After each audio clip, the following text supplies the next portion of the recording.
On deck, we call every move, every hit, every check. If you want the truth, opinions, and fire, welcome to the winner circle.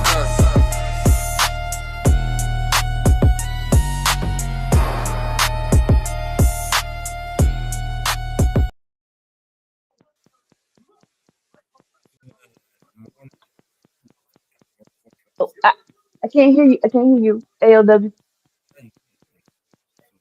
I can hear you like faintly. How about now? Is that better? There we go. What is that? All right. How about now? All right. We're good? Yep. Yes. All right. Good morning and welcome to Workforce Wrestling Network. You are with us here for the Winner's Circle. This is episode 50. We have done 50 episodes of this. It has morphed into what it is now. It originally started with the three of us, myself, Anika, and Sammy Joe. He has since left because he can't get up this early in the morning. But it is what it is. Me and Anika enjoy being here together to talk AEW wrestling with you. It did start as WWE versus AEW, but then as I finally grew a little bit of a conscience and decided to stop watching AEW, or WWE, sorry, we switched this to AEW Collision versus Dynamite, which is where we've been for a little while now. It is AEW Collision from last Saturday, which was January 17th, and this last Wednesday, AEW Dynamite from the 21st. Those will be the two shows we're reviewing. If you're new to the Workforce Wrestling Network channel or YouTube channel, sorry, wow, YouTube, the Workforce Wrestling Network YouTube channel. Hit that subscribe button. Hit that bell to be notified. That's the best way to make sure that you get notified every time we're about to put something up on the YouTube channel. If you're with us on Twitch, we appreciate you over there. Give us a follow over there. If you're with us here, watching live, checking us out, chime in the chat. Let us know what you thought about Collision from last Saturday. Maximum Carnage Collision or Dynamite from Wednesday. Finally, I think it was just a regular Dynamite. I don't remember there being a special It name. was. Is there a special name? No, it was a regular Dynamite. Okay. I didn't think I'd missed that there was a special name for that Dynamite. So the regular Dynamite or anything AEW, anything wrestling, anything non-wrestling, we're happy to talk to you about anything y'all want to talk about. So let's see. I guess without any further ado, oh look, I fixed it. So now we can actually do this when Anika says something. We can do the allegedly clip. We can bring back the allegedly clip. We're all loaded for it. So next time Anika calls someone an emotional crackhead, we can. That is not allegedly though. Emotionally, yes, they are. You know what? We're not doing this today. Let's see. All right. So it was AEW Collision, Maximum Carnage Collision, which was a follow-up to Dynamite, Maximum Carnage Dynamite from the Wednesday before. It was Saturday, January 17th. The show kicked off with the Don Callis family's, I want to say newest member, I guess. I don't know if technically he's the newest member because they keep adding people so often, but he's one of the newest members, Mr. Andrade El Idolo. I guess he's back minimum if he's not. Yeah, we'll say returning members. Returning member against Angelico. Unfortunately, we all know when you see these two men in the ring against each other, probably here. Angelico comes in to, I guess, have a nice little show periodically and take a loss and look good at losing. But I can't remember the last time Angelico actually had a win, let alone a win over someone like an Andrade or someone that's at least a decent star. So let alone anybody. It as you would have expected, it was Andrade getting the win. The match itself was fine, I guess. It was fairly quick. I mean, it was what it was supposed to do, I guess, which was supposed to showcase that Andrade is back and looks good. So we're all in agreement with that. Let's see what happens here. Again, I worry a lot about the more people that get added to the Don Callis family, because as more people come in, other people get pushed out, right? Not out, but just there's only so much camera space, right? Push down, so, yeah.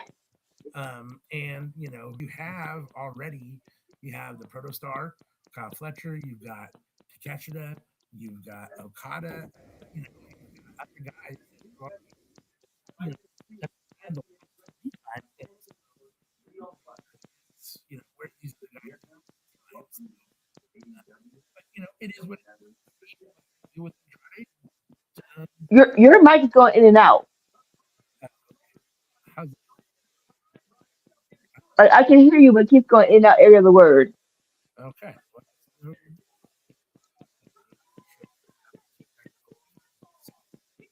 anything better? Can you get that a little bit more? Nah, it's still choppy. Dang it. Let me try something. I'll be right back.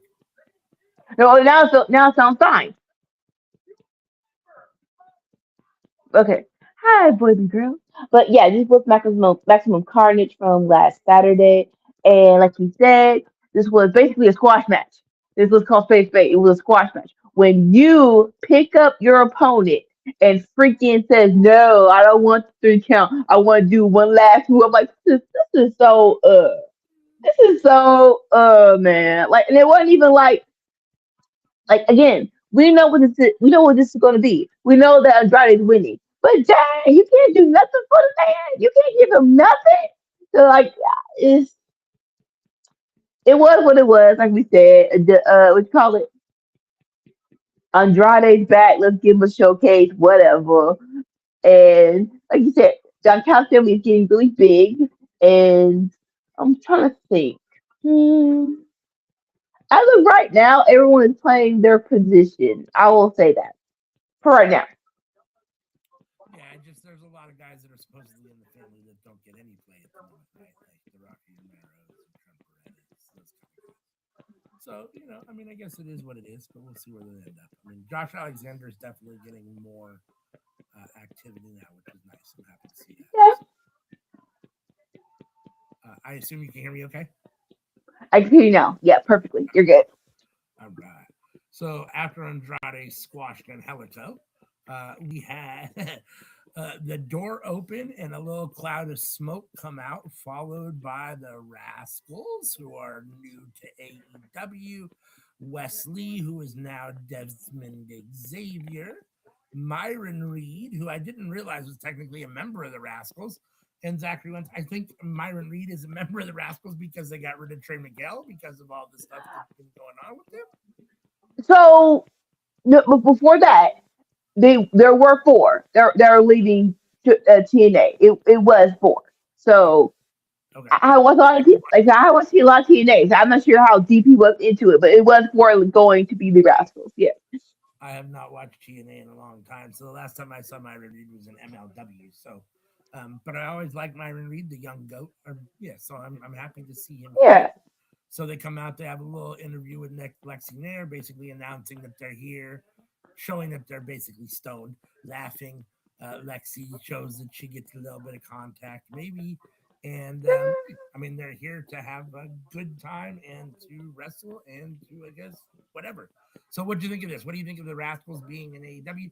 And I guess we could take this little we could take this moment to talk about Trey Miguel as well and just kind of Yeah. what happened there.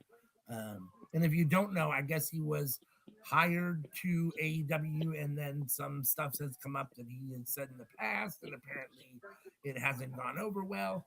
And they decided to cut ties with him. And it, it is what it is. I mean, you made your bed, you have to lay in it. My only concern is just that you have other guys that have done probably significantly worse, and you're there now. I guess it all depends on the attitude about it and those kind of things. Are you truly showing remorse? Are you trying to be better? Are you making that's I guess that makes an impact, but still, it's like really you got other guys on the roster that I know are way worse, and yet here we are. So it is what it Yeah. is. I'm happy the Rascals are here, though. I've always liked the Rascals, so it should be fun. What do you think about all this? This was cool. Uh, so AEW doesn't do a whole lot of production. When I say that, it's like storyline wise and like going like out of the arena, like doing like shots like that. They don't do a lot of that. I say that to say this. So it was all right for them to come out of the locker room in the smoke filled house. But I do want to see the treehouse though. I do want to see the treehouse. That is the biggest stick of the Rascals. So if they could do that, please bring back the treehouse. But this was fine. The whole Trevor Gale thing, it like you said, it's just the hypocrisy of it. Like no one's saying what he said was right. It was definitely wrong and definitely stupid. Like, sir, no, we ain't gonna go into it. But yeah, gay people are attractive. I don't understand what you thought, but whatever. Anyway, but yeah, but like you said, like my mind went to wait, didn't one of the other rascals do something stupid? Like, and so it's like where is the line of what is considered stupid and what is not? You know what I'm saying? So it's like what is the line of that wasn't that bad. But I do think they'll be fine without him. Again, sorry to TNA, we haven't watched a lot of TNA in a minute, so we don't know how. I don't know how important Trey Miguel is. I have heard of him. I know he was the X Division champion for a little bit. He actually was fire. So I don't think they need him. Need him. Like I said, this the debut was fine. It wasn't really that bad. So we'll see what they do from here. More so their biggest climb is being standing out, right? I think that's more so standing out because this is AEW. This is the home of the supernatural wrestlers, basically. Like I Yeah, said, get that treehouse back. that was my next I question. just think, Do you yeah. think there's room for them? I mean, is there room for the Rascals at this point? I mean, we have so much going on in AEW. Like, where do they fit in? And secondly, the second question to that is this the iteration of Wesley and AEW that you wanted to see? Are you happy to see him with the Rascals because that's what he came from, or would you rather see him come in as a singles guy? What, talk about both of those. I do love that they're came together. I do love that. Off the top of the dome, uh, trios champions. We definitely need more trios. We don't really have a lot of those. We just have people coming together. Oh, now we're a group. We're going for the titles. Case in point, later on tonight on the main event. So they definitely will be going to the trios division. It's crazy, right? I haven't seen I didn't see Wesley's last match in NXT, so I didn't even know. But I did see online that he joined the Rascal of TNA. I just thought that it was like because TNA and WWE did the whole crossover thing, so I didn't even know that he came back to the Rascals officially. So, but in that case, I don't mind it. I don't mind it at all. I do love that he got that solo experience in NXT. So if he wants to, I think he is fully capable of being by himself. Like not even just detaching from himself from the Rascals, but just yes, like we do need more solo competitors as well, especially for the new Ricochet belt, the North American title. I don't think he only defended once, so it's like we do need more solo. So I think it is room for them, but most definitely the tag team division and the trios division definitely need him. Yeah. I think there's room for them. It'll be interesting to see if they get the push or not. I mean, there's a lot of trios, there's a lot of tag teams that it feels like don't get the push and just kind of sit around. It will be interesting to see where they end up Yeah. getting pushed to. So, yeah, and as far as Wesley goes, I mean, I think that his sweet spot is as a singles star, but at the same time, like people already know the Rascals. Not that they don't know Wesley, but they know the Rascals, so it's an easy way to bring him in. I just don't want to see him too. I don't want to see him. That's all he's doing is trios wrestling, right? As long as Yeah. he's singles wrestling as part of the Rascals, that's fine. If they end up breaking him away, that's even more ideal. And just standing on his own because he's so talented, that's fine too. Yeah. Hold on, I got really bright in here. So yeah.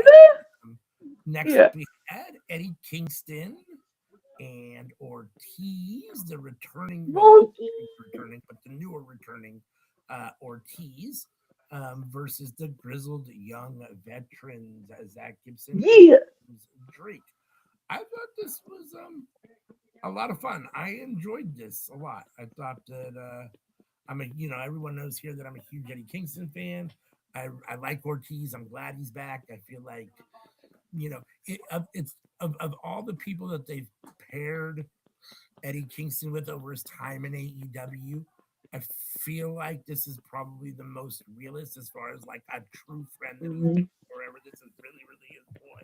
Not that other guys Yeah, aren't. That I don't think him and Moxley are really friends and that kind of stuff. But it's like it just feels like this has some more meat on the reality bone than some of the other guys they paired him with, right? The hooks and so on. yeah, So, happy to see these two here. Grizzled Young Veterans, solid team. This is a good match. They got the win. Eddie Kingston with the DDT gets the pin. Um, and I don't know if this is over or not. I don't know what else lies ahead for Eddie Kingston and Ortiz as a tag team. Are they going to actually be competing as a tag team? It seems to me that if you're not going to give Eddie a singles title, then let him have a little moment with his buddy doing some tag team wrestling. I don't need to be yeah, champions. If they were, that's not the end of the world either. I still want more for GYV. They're so talented. I don't understand why they're. It feels like they pop up for yeah, a match and then disappear. They're here for one feud and then they're gone again. It's very weird. So because they've been in AEW now for a little while. But that said, I thought the match was good and I enjoyed it. What about you? no, definitely agree with everything you said. And I miss Ortiz. I miss Ortiz so much. Um, this was definitely, you can see their friendship come through in the match. Like I love the whole Ortiz, and he had him basically a kind of recliner, and he's waiting for Ortiz to go back and forth in the ropes, and he finally drop kicks him. And he's like, "Sir, time. What are we doing?" Like, listen, I just came back. Like, get. And then at the end, a little assistance from a stuffed sock to help with the win, which for Eddie and Ortiz. And the ref's like, what did you do? Like, he's like, and Ortiz just talked away. What? It's nothing. It's fine. Like, no, if nothing, this going to be Ortiz and Eddie are going to have a lot of fun. And I am all the way here for it. Agree with you.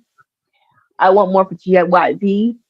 As of right now, it's just it is what it is, basically, honestly. And so hopefully they'll just get, I don't know, maybe like a revamp and get where we think they should be. But as of right now, just have them on TV. We'll start from there.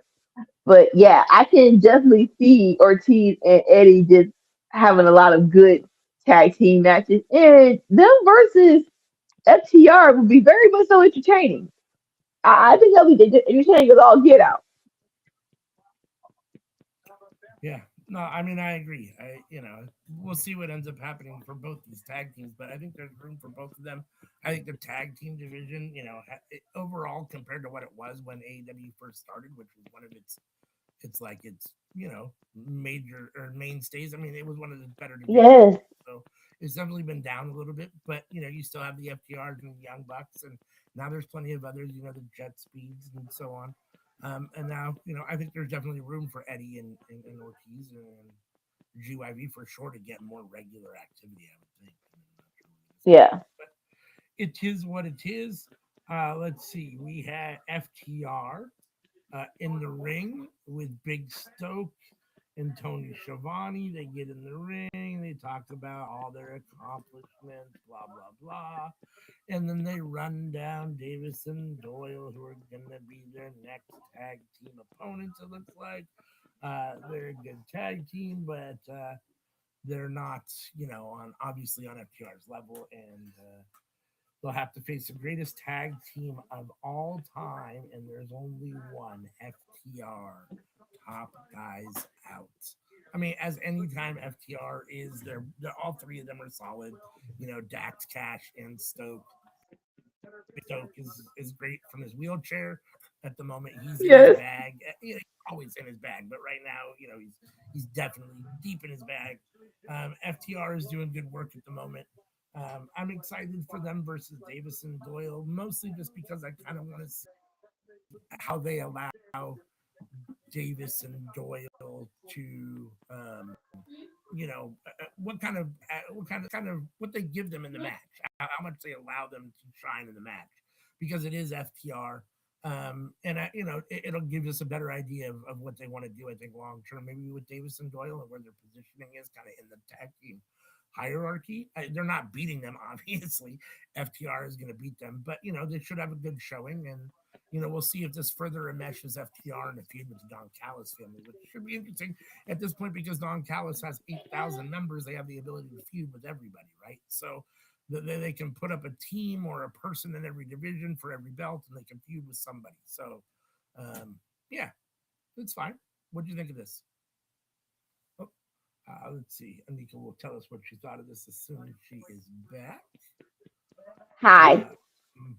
Here we go. What do you think of The- FTR ring? Um, I echo everything you just said. Like, there's really nothing else to say. Again, it's still surprising how Stokely and FTR are gelling very well together. Especially the first when FTR went to the main roster in WWE, and they're trying to do the whole funny shtick, and it didn't really feel like them. And now with Stokely and this, it feels so much more effortless. It's like at one point in time, the crowd telling we have hair. I'm like, how did we get here? We have like how did y'all get here? Well, y'all are still formidable. No one's taking anything away from y'all, but y'all are still funny as all get out. I don't understand the left to right, but I am interested in them versus Davis and Doyle will be very much so entertaining. Davis and Doyle are a new tag team, so I don't know how much they're going to give them and how they're going. I don't see them winning though. I don't see them winning at all. So that is another little treat of how is this going to wrap up? But I think it's going to be really good. I really did.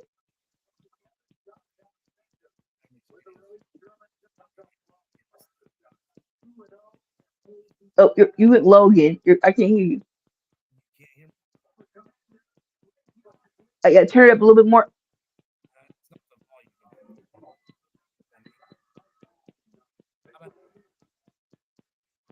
I can like now you're going in and out. Hold on for a second.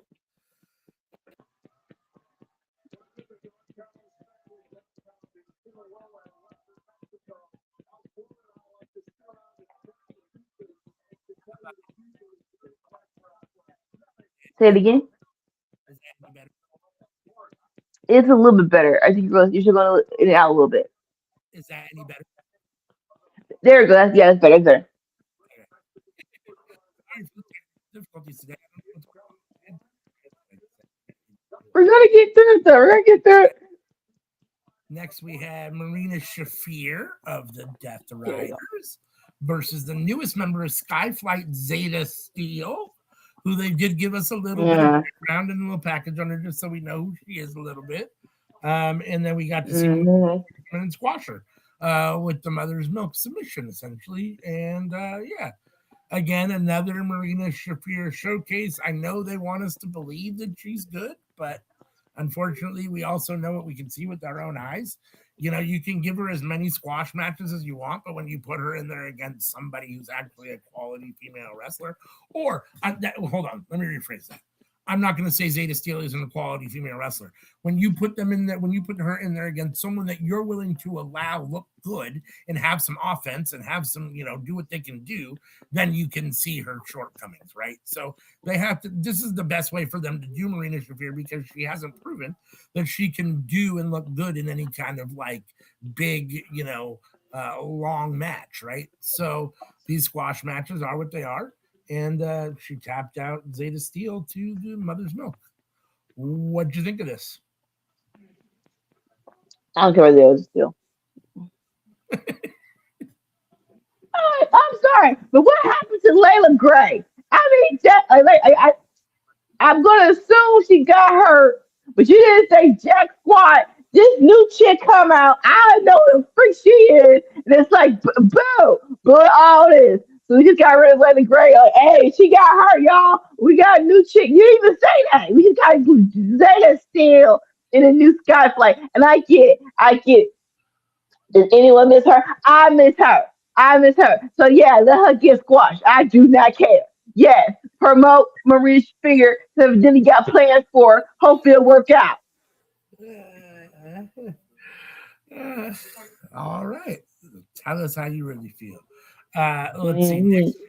Next, we had the Don Callis family, Kyle Fletcher, Josh Alexander, in El Clone versus Skyflight, Scorpio Sky, Dante Martin, Oh, and Darius Martin.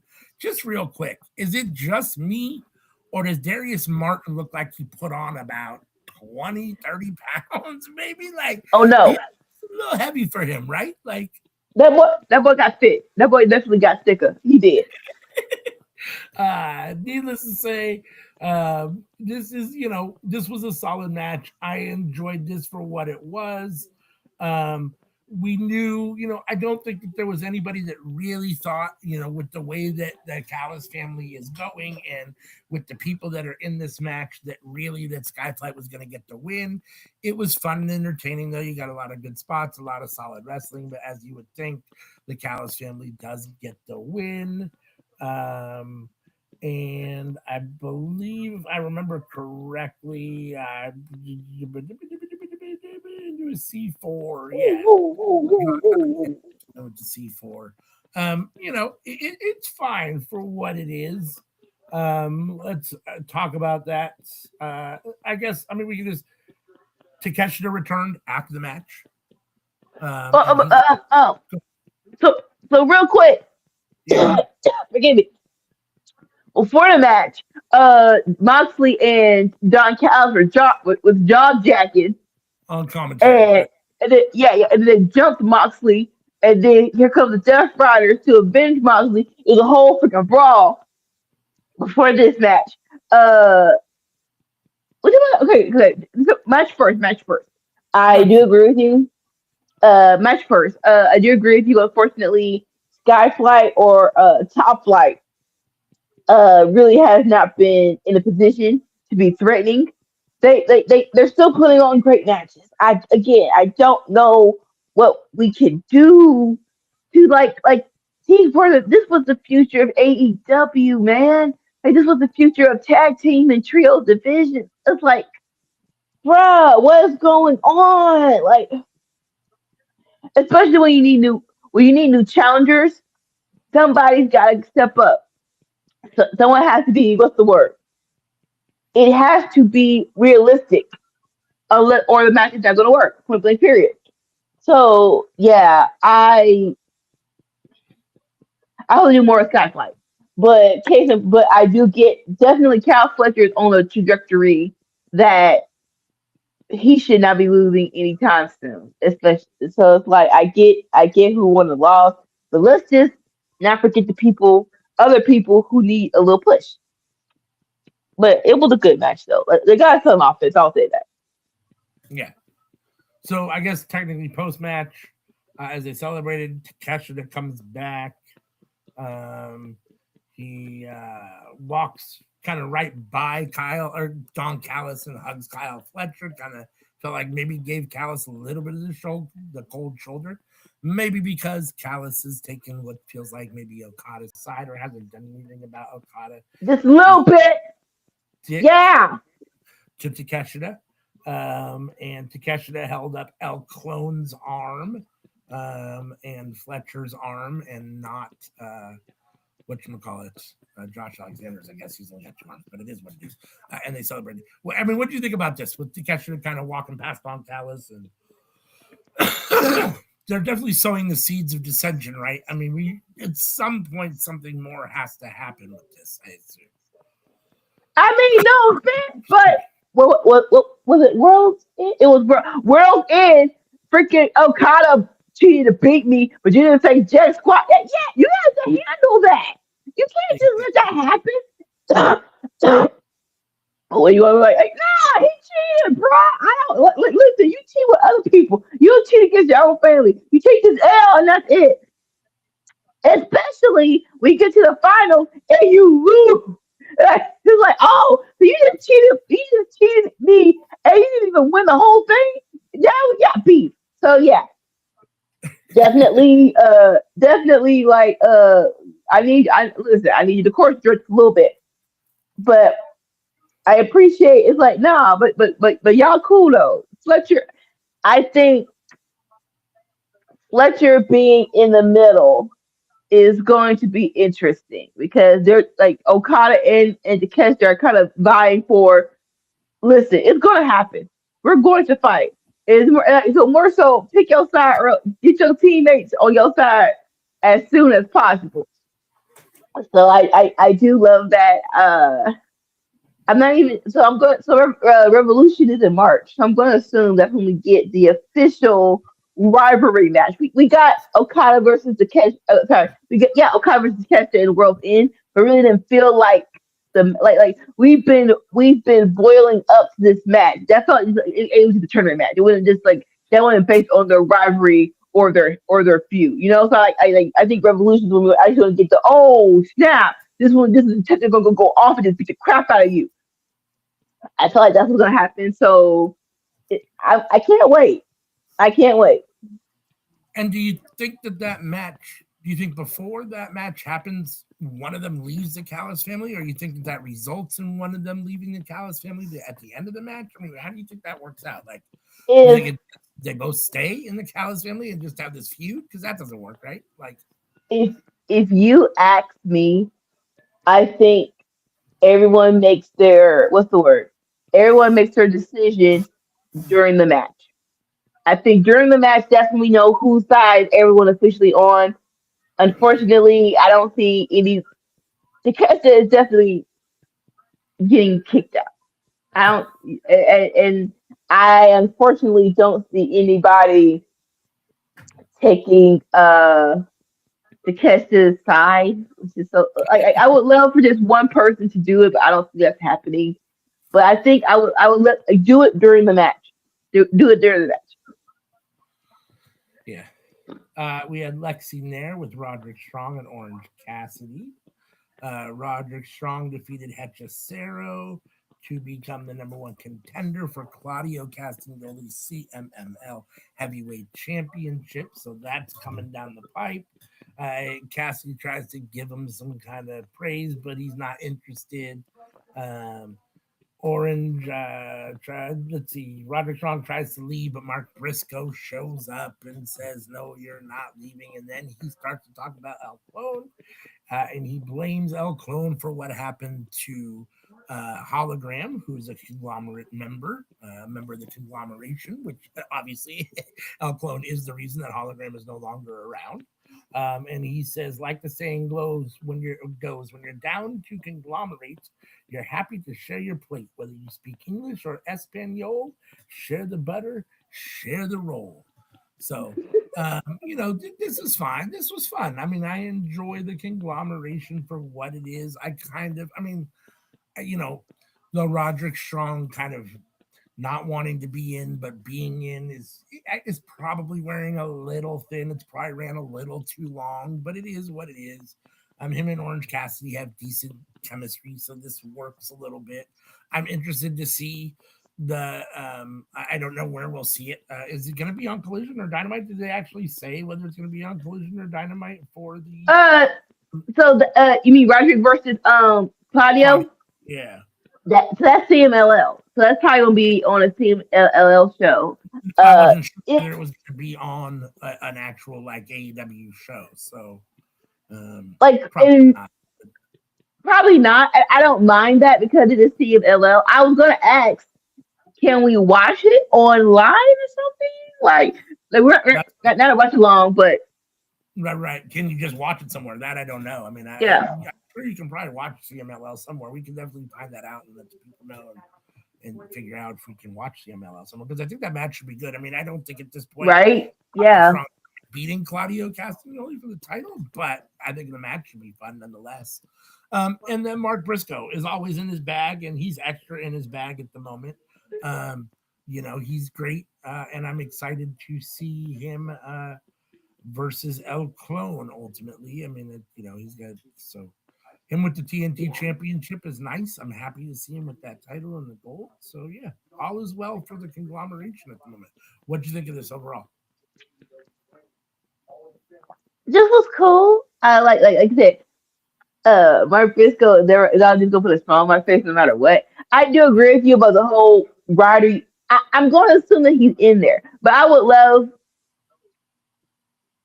have loved before. What's the word? Before the multi man match at World's End and the little feud with the Death Riders, that it would have been a moment of okay, I don't like y'all, but I'm officially with y'all. I would have loved for that to have had a moment. I would have loved that. So if y'all still want to get it to us, yes, I would definitely like that. But right now, we're just gonna assume that he's in it. But yeah, this was cool. This was fine. We've got MJF who wants to be the greatest traveling champion of all time combined. Uh, he defeated Bandito um, against for the Ring of Honor. Oh, he defended the AEW World Championship against the Ring of Honor World Champion Bandito. And then he had a successful defense against Alec Price at a Limitless Wrestling show on Friday, I guess. So Okay. got to see that, but he beat Alex Price, and again, this just feeds into him wanting to be the greatest traveling champion of all time.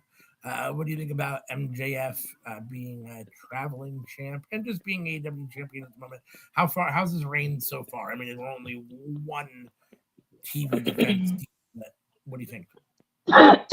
Well, his reign so far, I definitely don't mind it. I'll say that. I definitely don't mind his match between Bandito. Listen, I like everybody was like Bandito's so good, and I didn't want to say I don't know, blah, working hard. I wasn't saying that it wasn't. I don't want to say he wasn't good. I just didn't get the hype when he came back, the whole videos and stuff. But now I'm like, okay, I officially get it now. I do officially get it. And hopefully, like he'll stay here. They don't put him back down the card. Like he don't go back into the Ring of Honor paywall. We never see him again. But yeah, right now, like it is very early in JF's title reign, but I am not mad at it at all. I just hope to just do more. And usually with MJF, he brings everything he has to the championship, right? He's not a slacker. Him being a traveling champion is crazy because it feels like AEW been trying to do the traveling championship for a minute ever since the international championship. It's like I thought that was going to be the traveling championship. Whereas like they did a little bit with OC. OC was in I want to say Rev Pro and put it on the line. It's just like, but then you unified it. So AEW's been trying to do this traveling champion for a minute now. So I don't mind if it's MJF. Like like you just don't want to overdo it.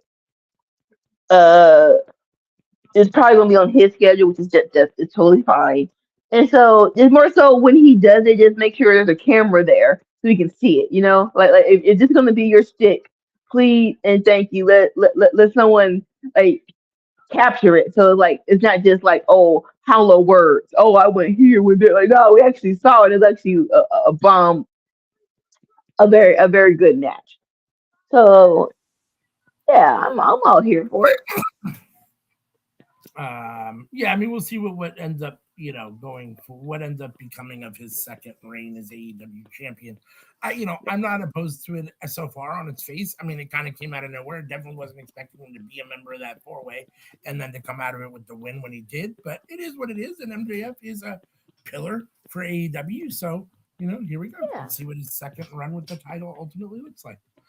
We get the Megasis and the returning Penelope Ford versus Danielle Camella and Viva Van. No disrespect. Doesn't matter. But we know what's going to be happening here, especially with the returning Penelope Ford.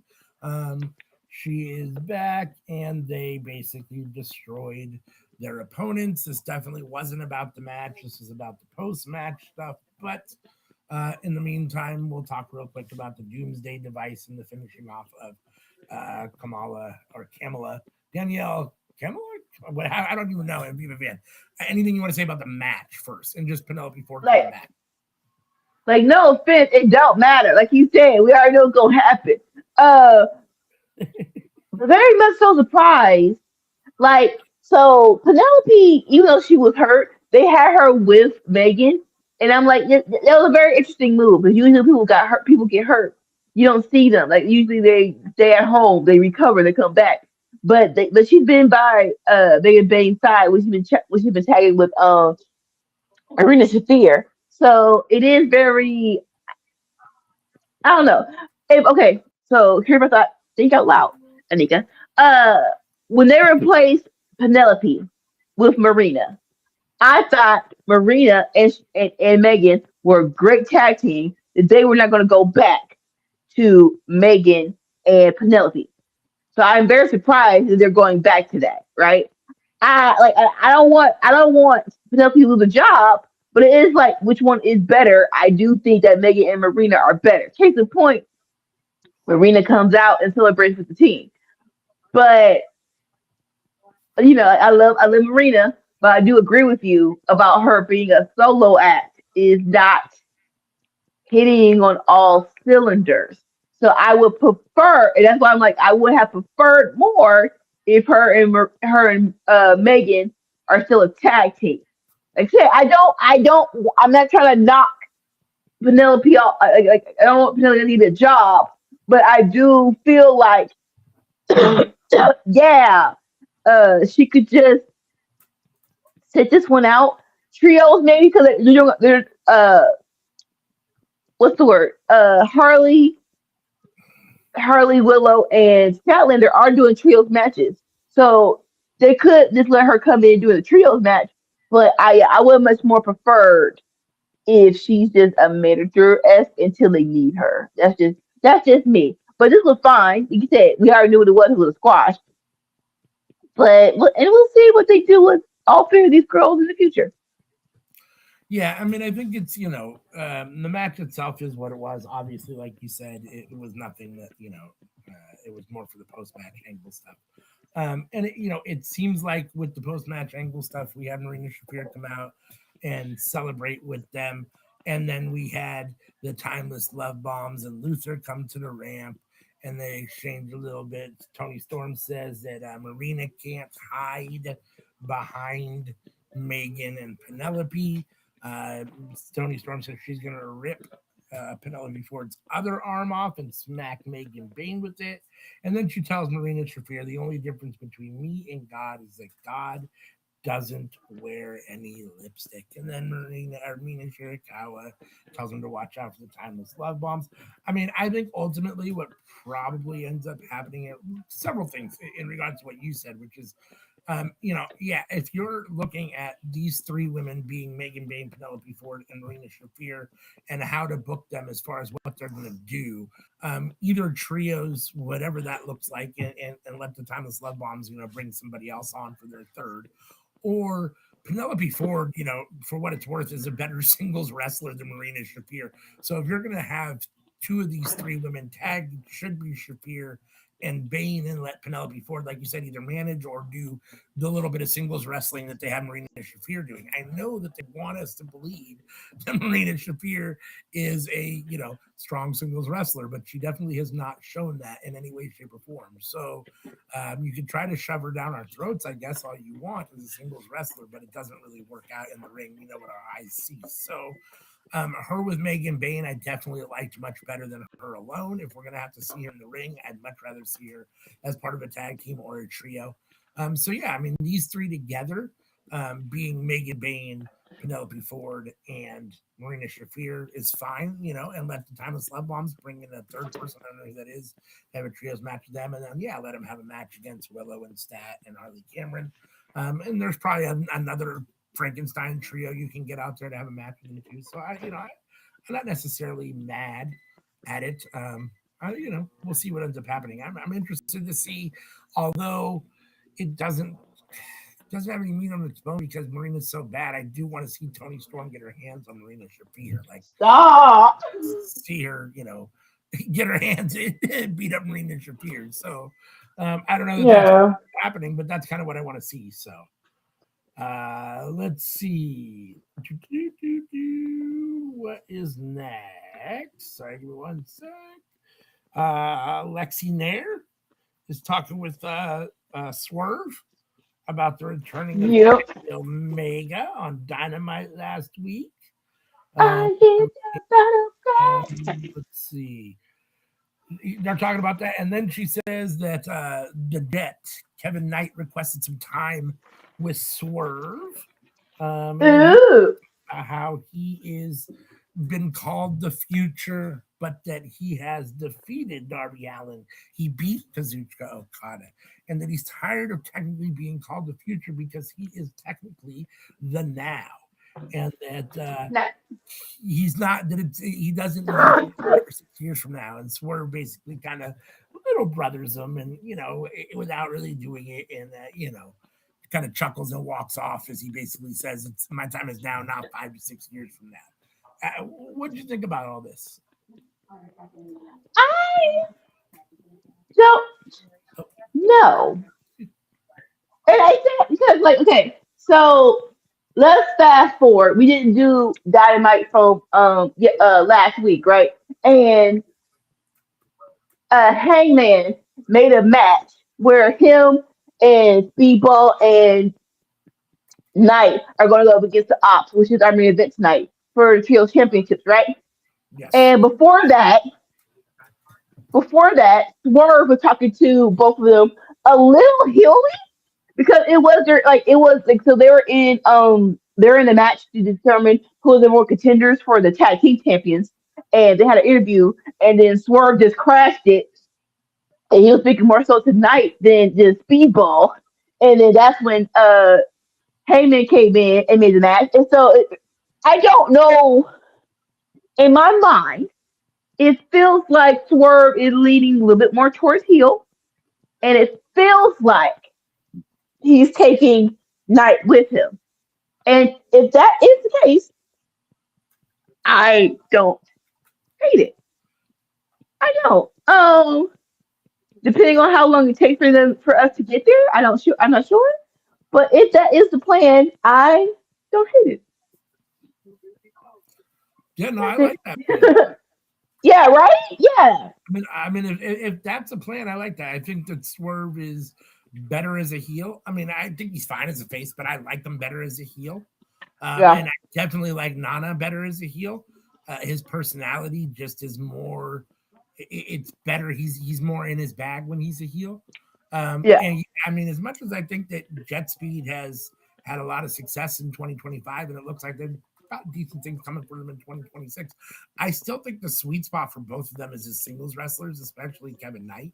Um, and so, him leaving, Jet Speed or turning on Speedball and going with Swerve would be a nice little addition. And the reality is that everybody's clicked up, right? So you got to be with somebody to a certain extent. And right now, Swerve has nobody.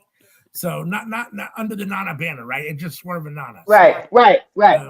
we need another member under the Nana banner, right? So and Kevin Knight's Yeah. going to be under that banner. So I can see that working. I'd definitely be here for that. So And I'm still mad that we didn't get a full revelation of what Swerve and AR Fox could have been.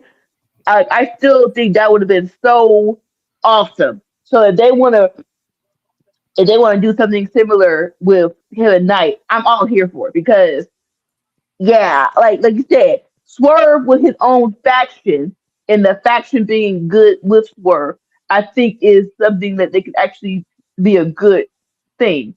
And they want to go that way. I'm here for it. yeah, I mean, I think Swerve has enough on the table and enough people, aiming at him that he needs more than just Nana ultimately at his back, with as much as other people have at their back, right? So Yeah. yeah. So next we had Ricochet coming down to join the commentary to see who his next challenger would be for the national championship. It is a number one contenders match with the winner getting a shot. It is Jungle Jack Perry versus the pride of professional wrestling, Anthony Bowens. I thought this was a solid match. Um, whatchamacallit, Jack Perry gets the win, ultimately, which I guess is fine with the running knee. he'll be the next challenger for Ricochet. Um, I okay. I mean, I don't necessarily have a problem with this per se. I mean, at this point, I kind of assume, even though Anthony Bowens is on my TV a lot, I kind of assume they're not really going to give him anything of any value at this point. I just don't. I think they still, for whatever reason, think that there's meat on the bone with either him and Max feuding, or this can they coexist? We're not calling ourselves the Acclaimed tag team, whatever they're doing type thing here that they've been doing. So, Yeah. I figured Jack Perry was going to get the win here. It feels like Jack versus Ricochet is a bigger match for Ricochet, as far as the defense goes. Ricochet versus Jack Perry is fine. I mean, it doesn't necessarily move the needle a whole lot for me, but he's a solid competitor, and he'll be a decent, match for Ricochet during his reign. What do you think about this? The match, as well as Ricochet versus Jack Perry now. So, wait, one moment here.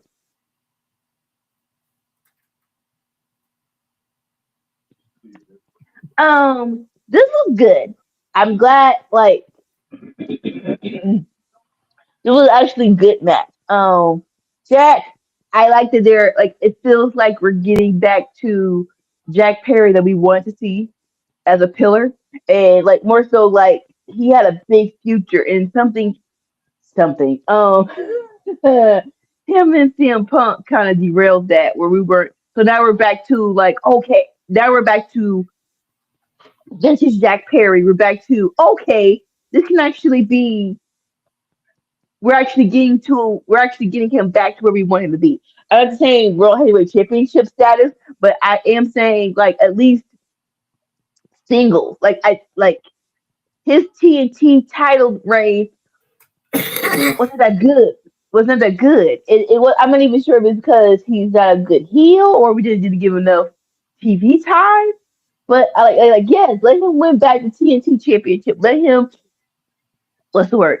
Let him get if they want him to if they want him to beat Ricochet, which I don't think you don't do it right now. But like yeah, the that's how it's like I was gonna say international title, but we unify that sucker and have no common sense. He beat freaking Tanahashi.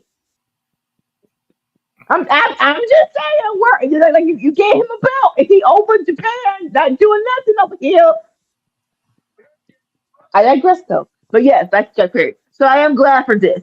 Um, I do want more for Anthony Bowens, but I think we're still trying to rebuild this. We're trying to build the title up to be something, actually mean something. So I think right now, yeah, Ricochet. Let's do Ricochet versus Jack Perry, and then once we get the title some more clout, then maybe Anthony Bowens can go challenge it for. You know what I'm saying? We need some big matches to make this belt feel important. So I am not mad at Jack Perry getting this win, and maybe down the line we'll revisit Anthony Bowens getting the win later. Yeah, I agree with all that. We have the Death Riders backstage. It's Moxley. They're talking about the Don Callis family.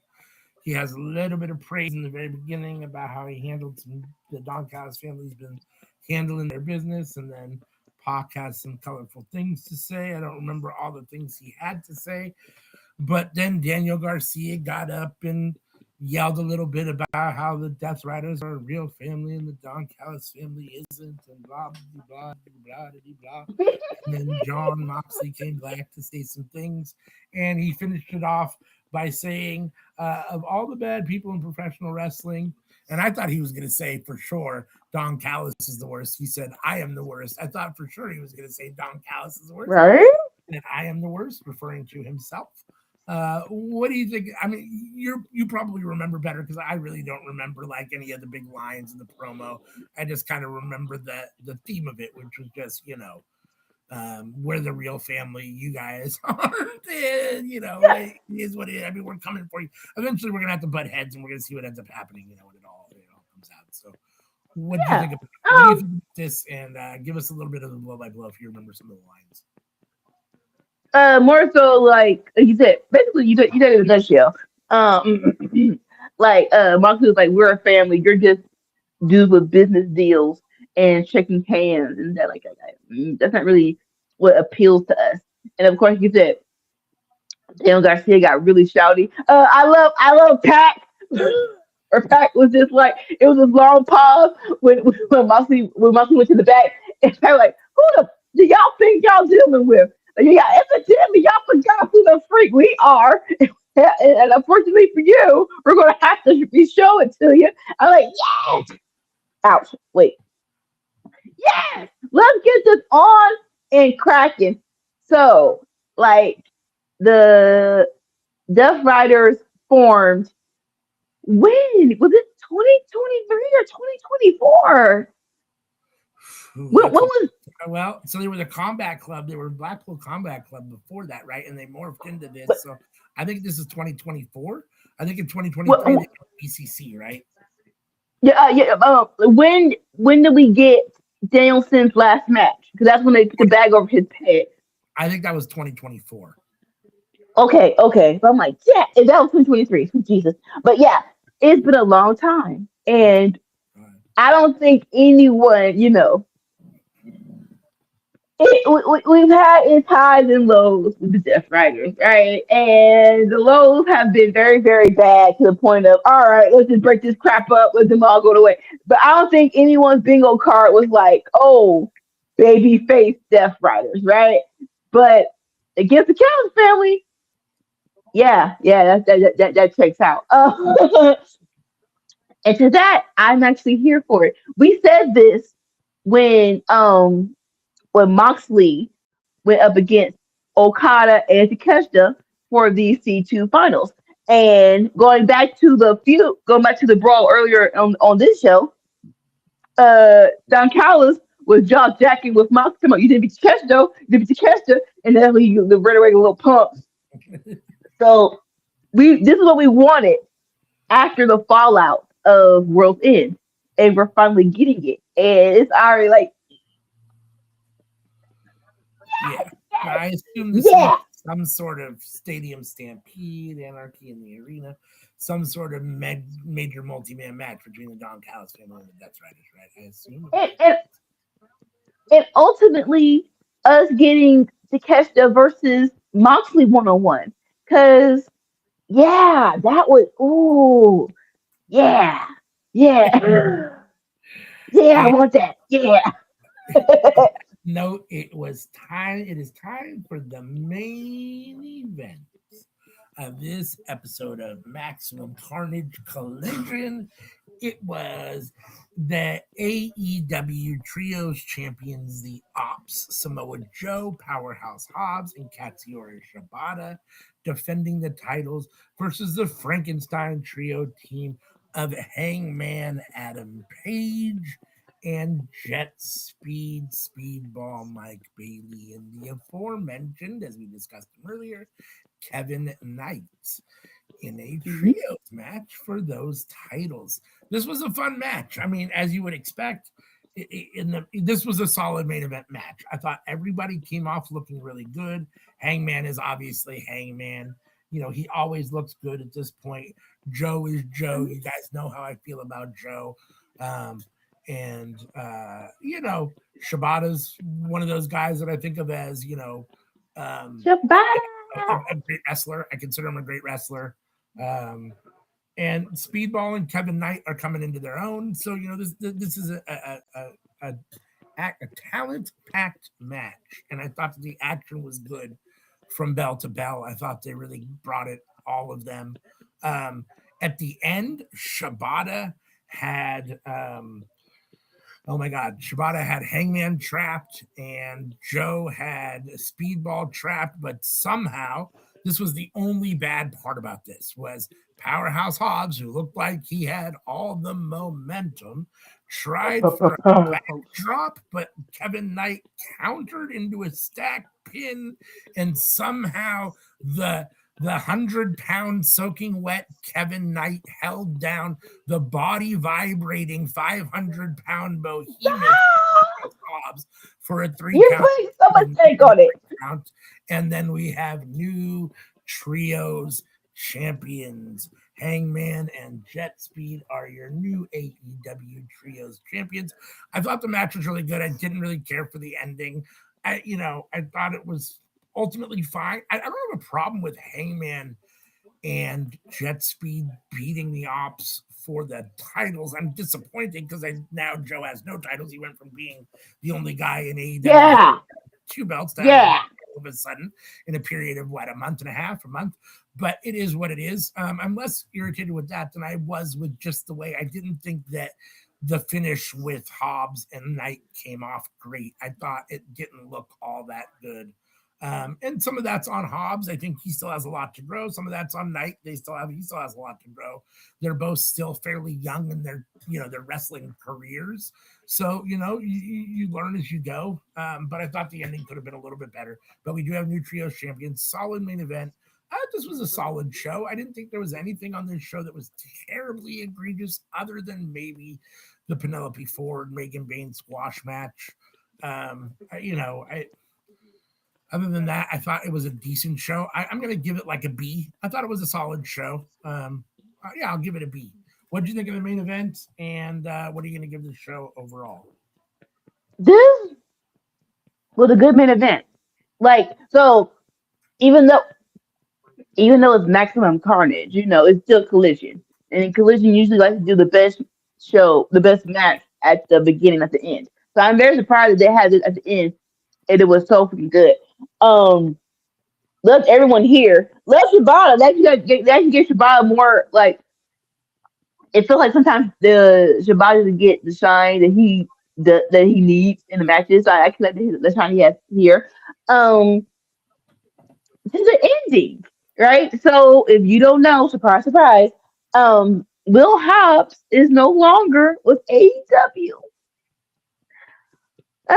He's going to WWE. And so, notes, hey, Team Taz, him and Ricky Saints, I'm not mad at that. From what we've heard, it wasn't a bridge burning departure.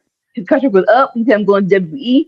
He did the job, which is basically uplifting, call it, losing to a up and coming team, which is crazy.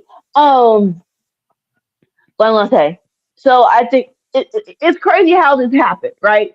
So in my mind, right, I agree with you. I don't like that Joe is losing this much. I don't like it. I agree with you there. And I'm like, you could have easily just had Hook in this match instead of Hobbs and Joe let Joe retain. But Or I even guess, the pin, even let Hook take the pin. Like Kevin Knight beating Hook yeah, in setup would have yeah, made more sense yeah. than than pinning Hobbs. Yeah, but I guess to make Jet Speed more formidable, it it does give more clout if they beat Hobbs than Hook. I will say that, right? So to all that, um, Will, I hope you do phenomenal. We are all rooting for you, boo boo. Much love. Focus back on AEW. I am not mad at Hangman and Jet Speed winning. I'm going to say, like you said, we love Joe, and a losing Joe is never a thing I want to see. I'm like, one loss is fine, but let's not make it a thing, right?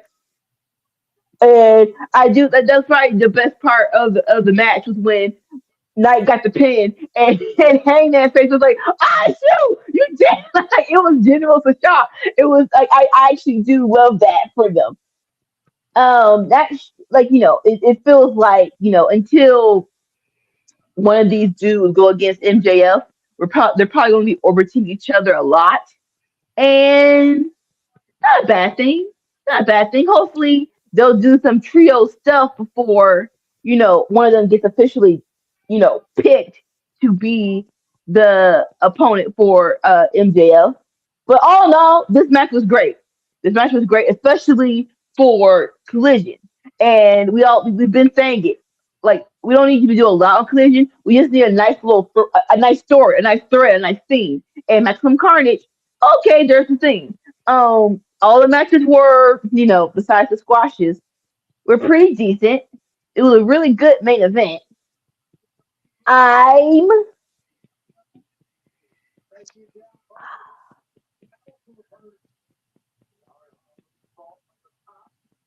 because of the main event. Because like you said, before the main event, not really sure if anything was noteworthy. Like, oh, you have to go back and watch such and such. Like the only one like all good matches, but it wasn't like, oh, you missed. So besides that, I'm gonna give it a C plus. C Okay, so plus. the C plus, I went with the B. That brings us to the end of AEW Collision review from last Saturday. So we will switch gears to AEW Dynamite, and Anika will take over and tell us what happened on this week's episode of Dynamite. Hi, I'm Anika. We're gonna review Dynamite. It was from In case you didn't know that she was here for the last hour. yeah, this January. You don't have a date. Wait, give me a minute. Today's 24th, Friday 23rd, 26th, 21st. It was from January 21st. It was a regular Dynamite. It wasn't anything with the name on it, but it was pretty good. Okay, but all right, all right. So we start off with our AEW Heavyweight Champion MJF in the building, coming to the what you call it? Them coming to the ring to speak a little bit on, I guess, the state of AEW. Sure, we'll call it that. Tony Schiavone's in there, but of course that didn't last long. He was like, Tony, get your triple chin face out of the ring. Like you like it's just so you just do too much. You don't have to do all this. I mean, if you're gonna say something about somebody, at least say something that's apt. Like Tony's not even fat. Like That's not triple chin. Yeah, but so he comes in. He praises himself. He praises Bandito a little bit, but more so he's like, as you can tell, I am the best wrestler alive. He's like, and anyone else who says that is don't get it wrong. Whatever they're talking out with is the same thing that's coming out of this. He points with his butt, and so that was hilarious. And so, but here comes Brody King, and it's like, okay, let's get this on and cracking. And Brody is just the whole 6'7", six. Yeah, how sure how tall Brody? He a big dude, standing, looking down to MJF. He's like, listen, what you did to Bandito last week, I want to basically beat the crap out of you. I was it's like, ooh, okay. He's like, but I'm not. And so, and it's just like, whew, okay, cool, cool, cool. And he's like, so I want a match. I want to take that strap away from you and become AEW World Champion. And so MJF takes a big step back. He's like, well, listen here, pal. He's like, listen, I've seen what you're doing here, and unfortunately, you I'm not going to just give you a match.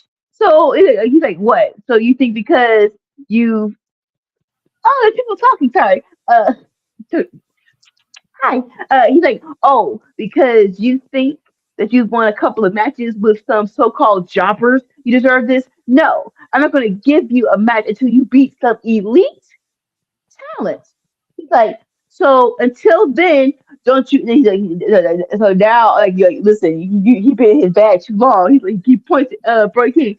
If you ever if you ever get back in this ring, it's like, he's like, he's like, my bad, my bad, my bad. And he's like, he just roll out the ring. He's like, no, it's like, hit my music. Don't hit the dude Park's music. And it's just like, that was like, it's it doesn't the part. But he's like, oh, you think you're special because you come out here and these clowns bark with you like who.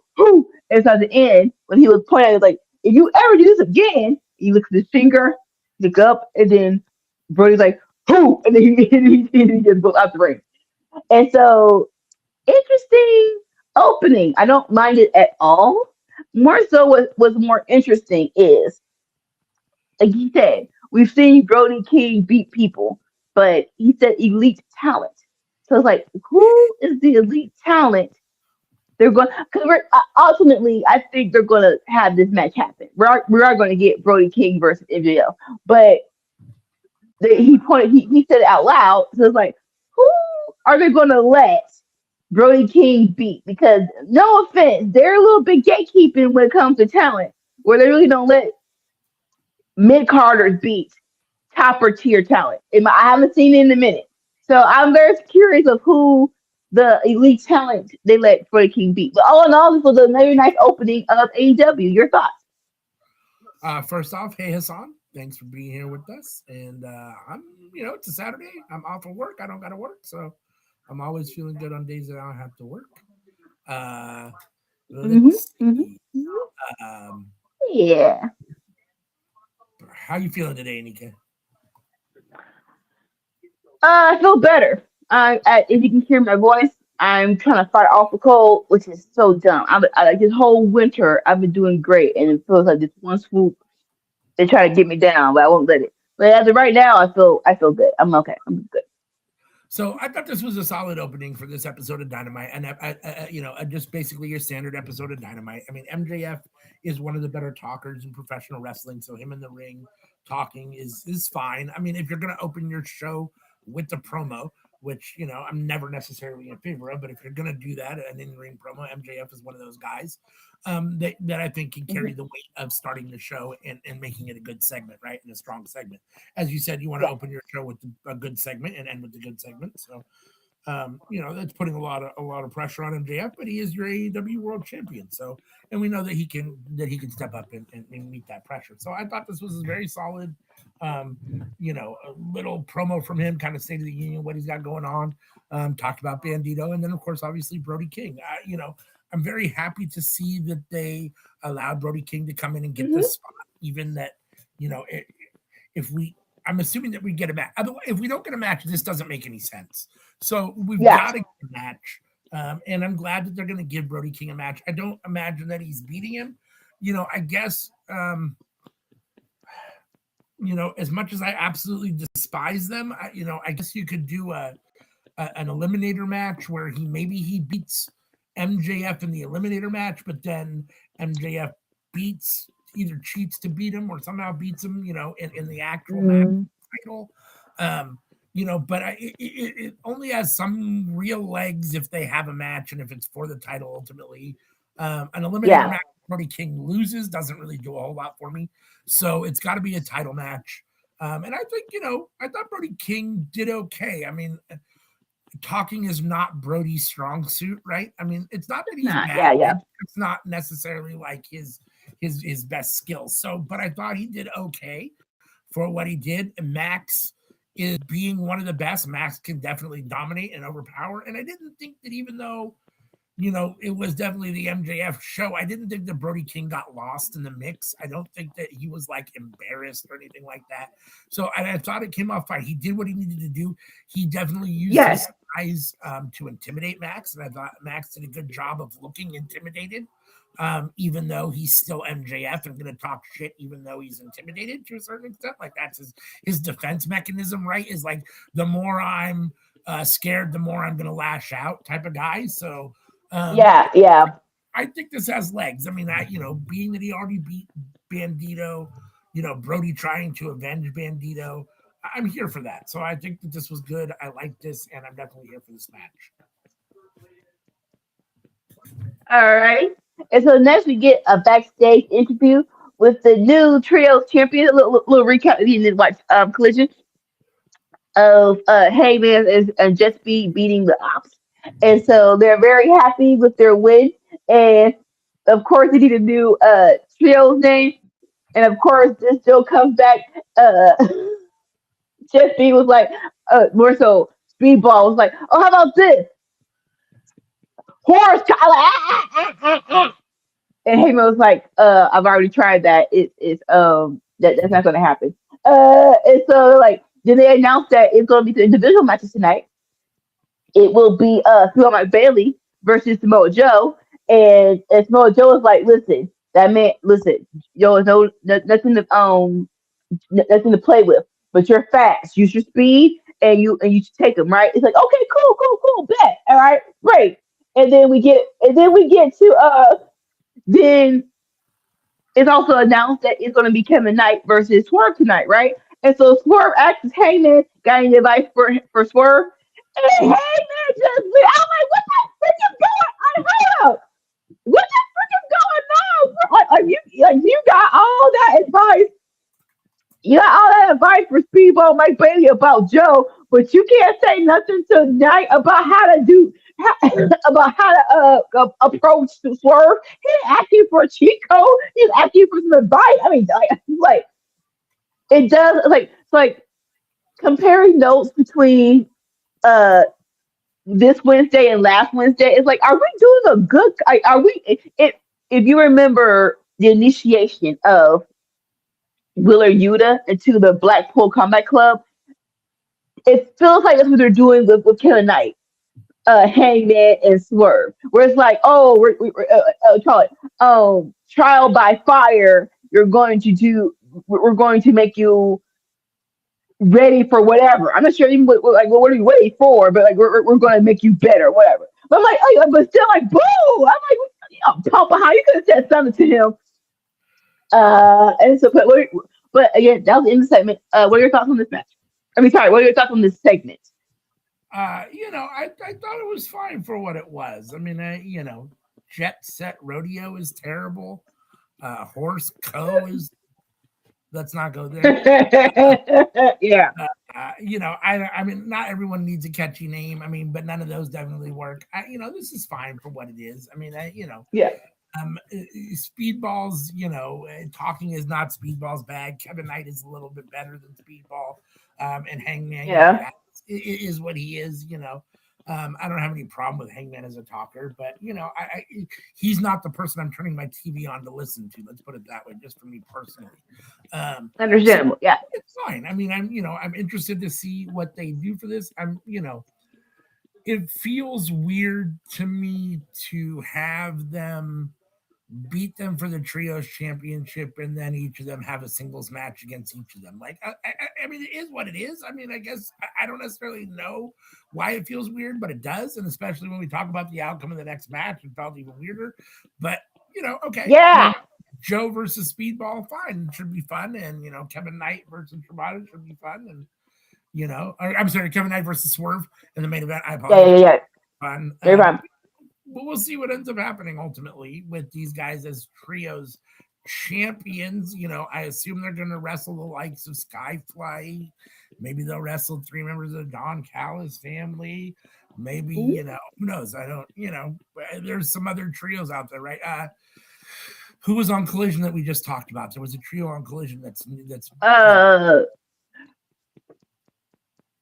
sweet Jesus. Those are women. They're women. But yeah, we're talking about Skyfly and Rascals. Oh, the Rascals. Thank you. So the Rascals, Yeah. they're around. So hopefully we'll see them against them. We'll see what ends up happening. I mean, I don't imagine the Jet Speed and Hangman are destined to hold those trios titles for too long, just because I don't think that them as a trio is a sweet spot for the 3 of them. Obviously it's a Frankenstein trio, and Hangman's a singles wrestler, right? We don't know yet what Kevin Knight and Speedball are to be, because so far they've really only allowed them to be tag team wrestlers. But I think the sweet spot for both of them is as singles wrestlers too. Assuming that Tony will give them some sort of push and give them the opportunity to have good matches and compete for stuff that's important. If they're not going to do that, then leave them as a tag team and let them keep doing what they've been doing, which is, at least having decent matches against solid competition, right? So, yeah, I mean, I'm here for this. We'll see what ends up happening. I don't imagine they'll hold the belts for very long, but I'm here for this in the moment. Yeah, I totally agree. So next up is the match between Samoa Joe and Steve Mike Bailey. This was a very good match. I like, for any newcomer going against Joe, you don't really know how much offense they're going to give him. And surprisingly enough, they gave people a lot of offense. But then it went off the rails of a lot of freaking interference. Here comes Shibata and Hook to help Joe out. And again, listen, I get it. We're a heel team, so I'm not opposed to your heel partners helping you out with a match. But sometimes the end was definitely overkill, where you have freaking Hook clothesline people. I'm like, hey, ref, you don't see none of this. Where like Shibata doesn't yeah, Shibata throws Speedball into the ring apron, and then Hook clothesline. It was like, bruh, ref, you not at one point in time, it's like this is getting ridiculous. So that kind of took me out, and then again, it's Joe. It's like it's Samoa Joe should not need this much to beat Speedball. And then on top of that, with a freaking Hangman. Heyman, you ain't got no match. Heyman, you ain't got no match. You ain't got no. We understand Kevin Knight, right? Because Kevin Knight got a match with Swerve, so he's probably somewhere warming up. Okay, cool. But Heyman, you ain't had nothing to do tonight. You ain't had jack squat to do tonight. So you could have went out there and helped as soon as you saw Shibata and Hook out there. What a freak were you? But all in all, Samoa Joe won. I'm not mad at that, but yeah, the interference and no hater in sight was like, huh? Just saying. What are your thoughts on this match? No, I mean, you said everything that I wanted to say. Um, yeah, I mean, it's one of those things where like, you've been giving Jet Speed a fair amount of time, so you don't want Mike Bailey to look weak. But at the same time, this is Samoa Joe. Like, this dude doesn't need any help. And now you've got both Hook and Shibata coming to give him help. And, I mean, you're right. They're heels, and so it plays into it fine and all that. And in some regards, I don't have any issue with it, like you said. But it is Joe, and Joe shouldn't need that. Not to beat Speedball Mike Bailey at this point. I mean, he was just AEW World Champion. You know what I mean? Like, it's so yeah. In that regard, I'm not sure that it did Joe any favors. I don't know that it hurt him, but I don't know that it did him any favors either. And I'm not sure that it necessarily it makes Speedball look stronger than I think probably I think he should. Not that they want him to, but maybe than he should, I guess, at the moment. So, in that regard, it is what it is. Joe did get the win. At least he didn't lose. And like you said, yeah, Kevin Knight, I guess, is preoccupied with Swerve. But yeah, why is Hangman not there? Why are you going to let your new trio partner, who you share the title with, help at all? Like, so that was kind of odd, but I guess it is what it is, And Joe got the win, and we'll move on. So it's fine. I mean, Joe gets the win. The ops are up to their old tactics, and we'll see, what ends up going on. All right.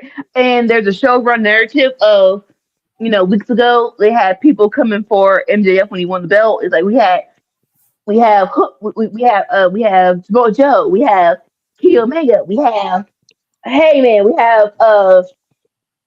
we have Swerve. So the showrun narrative, we have MJF is looking at each match of each win of people who are coming for his title. I don't mind that. It's like okay, or actually, the AEW title never mattered, but it's more emphasis on who will be the next opponent for MJF, and I'm okay with that. I actually like that little narrative. All right, and so next we have a trios match between the first of the we're kicking off this rivalry between the Jeff Briders and the Don Callis family. We have Moxley, Yuta, and Daniel Garcia facing Lance Archer, Rocky Romero, and Hechicero. Uh, I'm not mad at this. I did so. Like I said, this is the beginning of their feud, so I do understand on some level why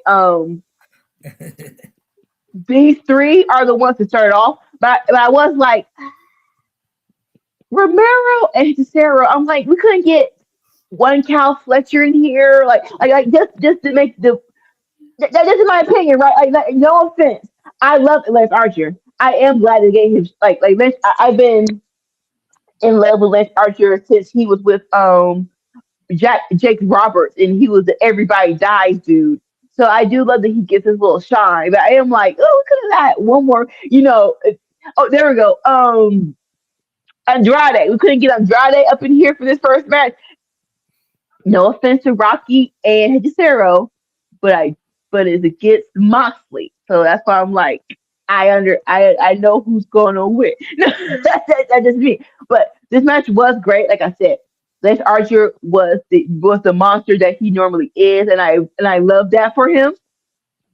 It's like so even though it was a trios match, it was a tornado trios match, so it just went everywhere. We had a couple of the we had correct me if I'm wrong. Pat did come out to help out because we started putting weapons involved, which I was it's crazy because talking about the interference with the Samoa Joe match, right? But here I didn't mind it. I didn't mind the extra help with the Death Riders with Don Callis. I don't know why. I don't know why, but I didn't mind it. And again, this is the beginning of their feud. But Master's like, F that. Let's bring out the big guns. He brings out a freaking table of glass and barbed wire that he goes through. It's like, sir, I'm pretty sure there's gonna be going well into Revolution, which is in March. We didn't need the glass. We didn't need the crazy table spot right now. We didn't need it. But another spot was Lance Archer was going rough shot, and Marina came to the ring, and everyone was popping crazy for her. So Lance Archer was going to freaking power choke slammer, but she caught it into a triangle choke. And like, yeah, okay. And then that gave Moxley the advantage to swipe the knee of Lance Archer. The ending I'm going to Rocky Romero. It was Rocky Romero and Daniel Garcia. Daniel Garcia had Rocky Romero in a what you call it? What do you call it? It, it's not cloverleaf, but what was Bret Hart's finisher? The Texas. No, yeah. Oh my God, sharpshooter. Sorry. Sure, yeah. So there you go. Thank you. Daniel Garcia had Rocky Romero in the sharpshooter. He wasn't tapping. A little curve stomp from Moxley, and he passed out. And the Death Riders are the winners of this first match of the feud. This was very much so fun. And again, babyface Death Riders. Sure. Okay. Fine. I enjoyed this thoroughly. Your thoughts? Yeah, I mean, I'm not totally sure what to make of having two clearly heel factions against each other. I mean, I guess right now the Death Riders are the more baby facey, but it is what it is, I guess. I'm a little, yeah, as you started off, I guess you start with the lowest guys in the totem pole being Wheeler Yuta and Daniel Yeah. Garcia. The Death Riders, obviously, the roster is much bigger for the Don Callis family. So, Hector Cerro does get a fair amount of TV time. So, I mean, Hector He Cerro is does. not equal to John Moxley, but he's definitely higher up the Callis food chain than Rocky Romero or Lance Archer. Both of those guys, are always just brought in basically to lose, but make the Callis family look good for the moment in a loss, right? So, as soon as Right. I saw who was wrestling on paper, I figured John Moxley's got to be getting the win here in some way, shape, or form, and that didn't disappoint. The match itself was fun. As far as when you have this kind of street fight / tornado trio match, you have a lot of action going on. A lot of time the camera doesn't stick with it. That's one of my biggest complaints about these multi-man Yeah, matches. yeah. So you do miss out on some stuff, but at the same time, it's exciting and fun. Lots of good spots. About lots of high octane offense. Lance Archer always looks good. I kind of wanted to see him choke slam Marina Shafir, but we obviously didn't get to see that. No, we can't do that. But no, I thought everyone looked good for what they had to do. And Rocky Romero, taking the stomp, I guess, it makes him look somewhat, strong because he wasn't tapping out and it did make him take the Yeah. stomp. I guess then he couldn't, get up. So the Death Riders get the win as they probably should over this trio of the Don. Callis family, especially with Don Mhm. Moxley leading the way. And if you think about it, when you've got 15 members of the Callis family and 5 members or 6 members of the Death Yeah, Riders, you and Garcia are better than Archer and Romero in the scheme of things, right? On the food chain, just in general AEW. So yeah, I mean, these guys getting the yeah, win is fine for an opening feud match. I guess this works. I mean, it's fine what it was. So I enjoyed it. The wrestling itself was fun. So yeah. All right. So afterwards, the Death Riders are celebrating. But of course, every Don Callis or most Don Callis matches, family matches, Don Callis with commentary. So Moxley go low to Don Callis. Marini gets it back into the to Moxley. Well, puts it in his put it close to his mouth, and he tells Don Callis, "Hey, tell your boy, I'm looking for him." It's like, it's like, well, who could it be? It's a caster. I stop acting like you don't know who it is. It's a caster.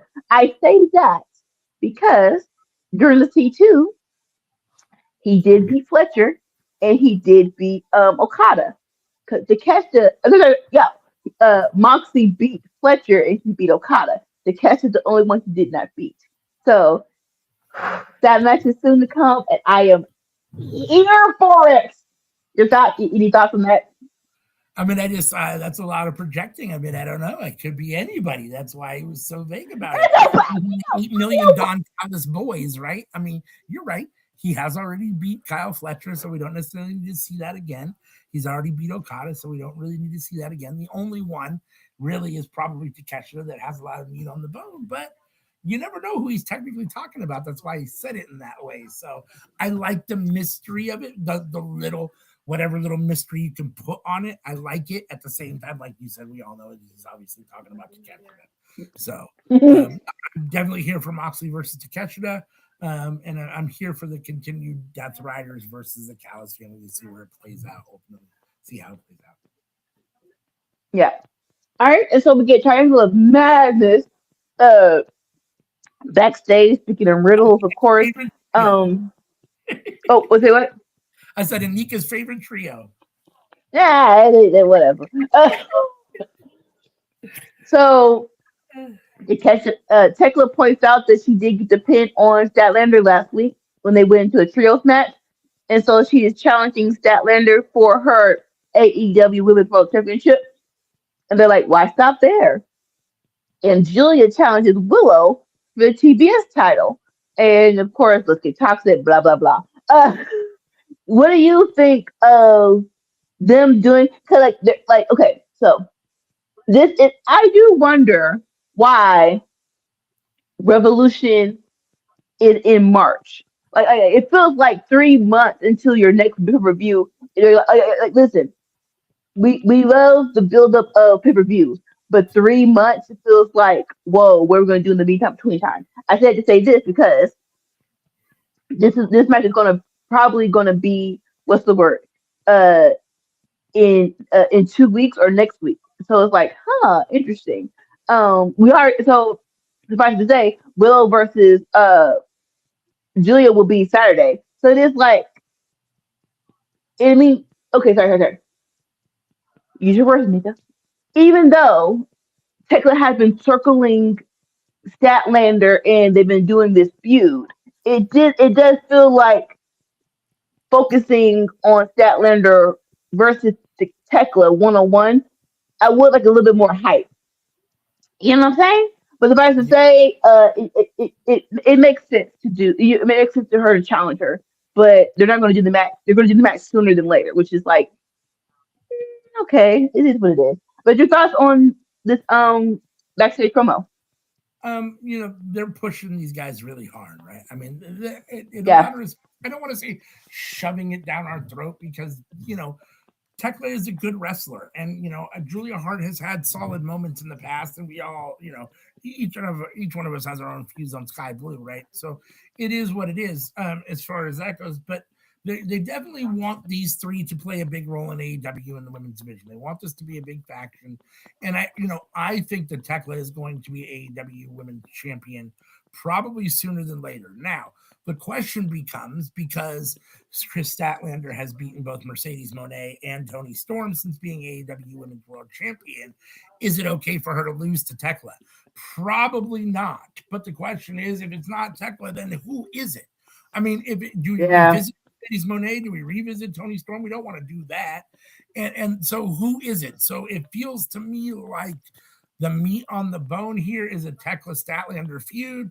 Maybe Tekla gets the win and the belt, and then we get what we've been wanting, really, which I think is Tekla versus Hayter feud for the title. I think that's really, for me, Tekla versus Jamie Hayter, I think, is the feud that they really haven't put a bow on yet. They've done a little bit with it here. They've been around each other, but they haven't really.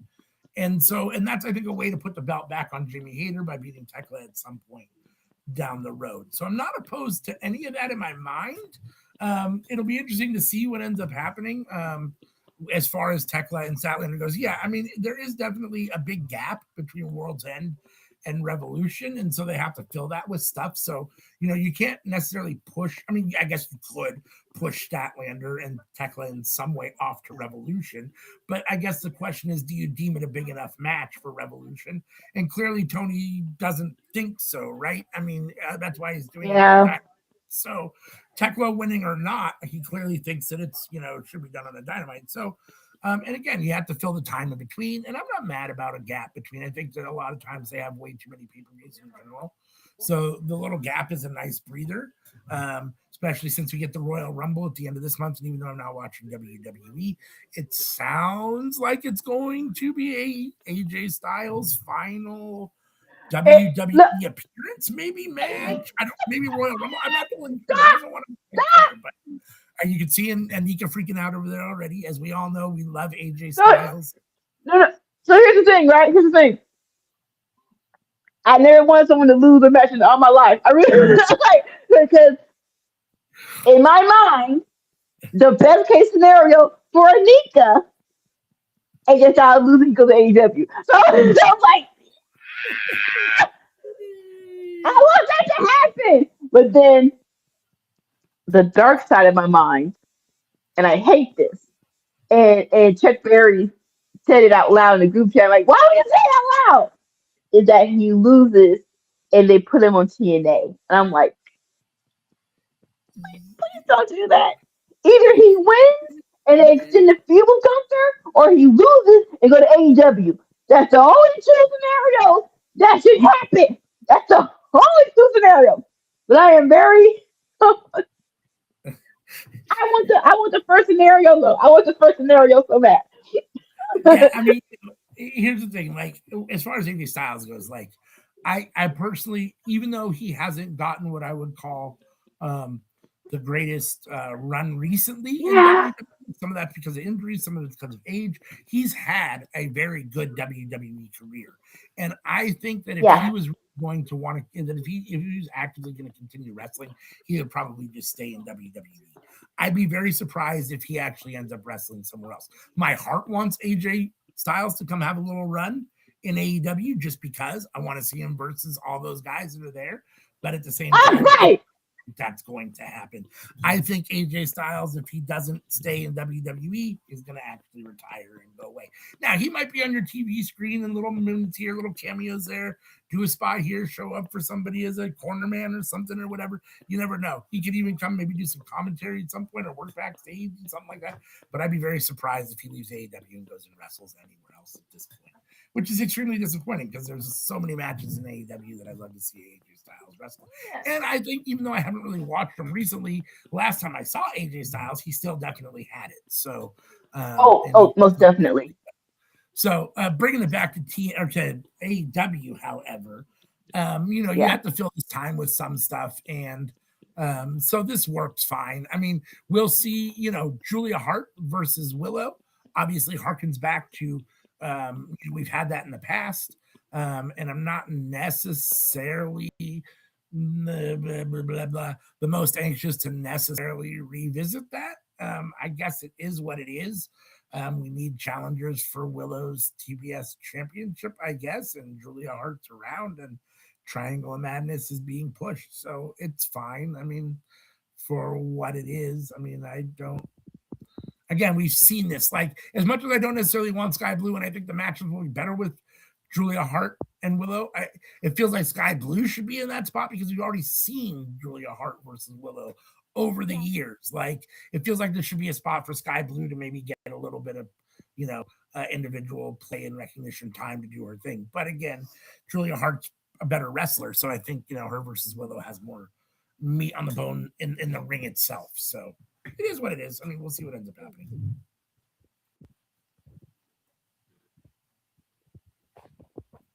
Can you hear me? Very quiet now. I couldn't for a second. All right. Wait a minute. Keep talking. All right. So yeah, I mean, we'll end up seeing.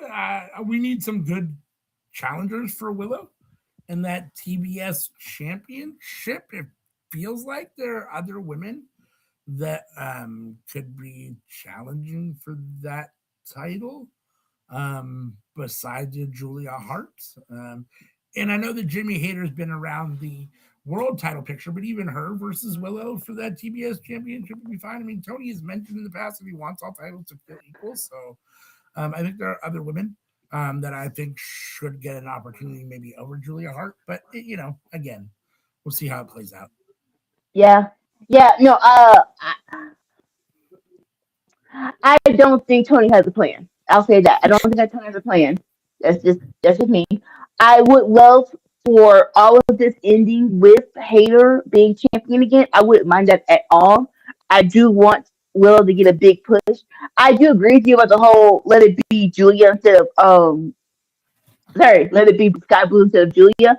So this be the first solos match for Julia in a minute, right?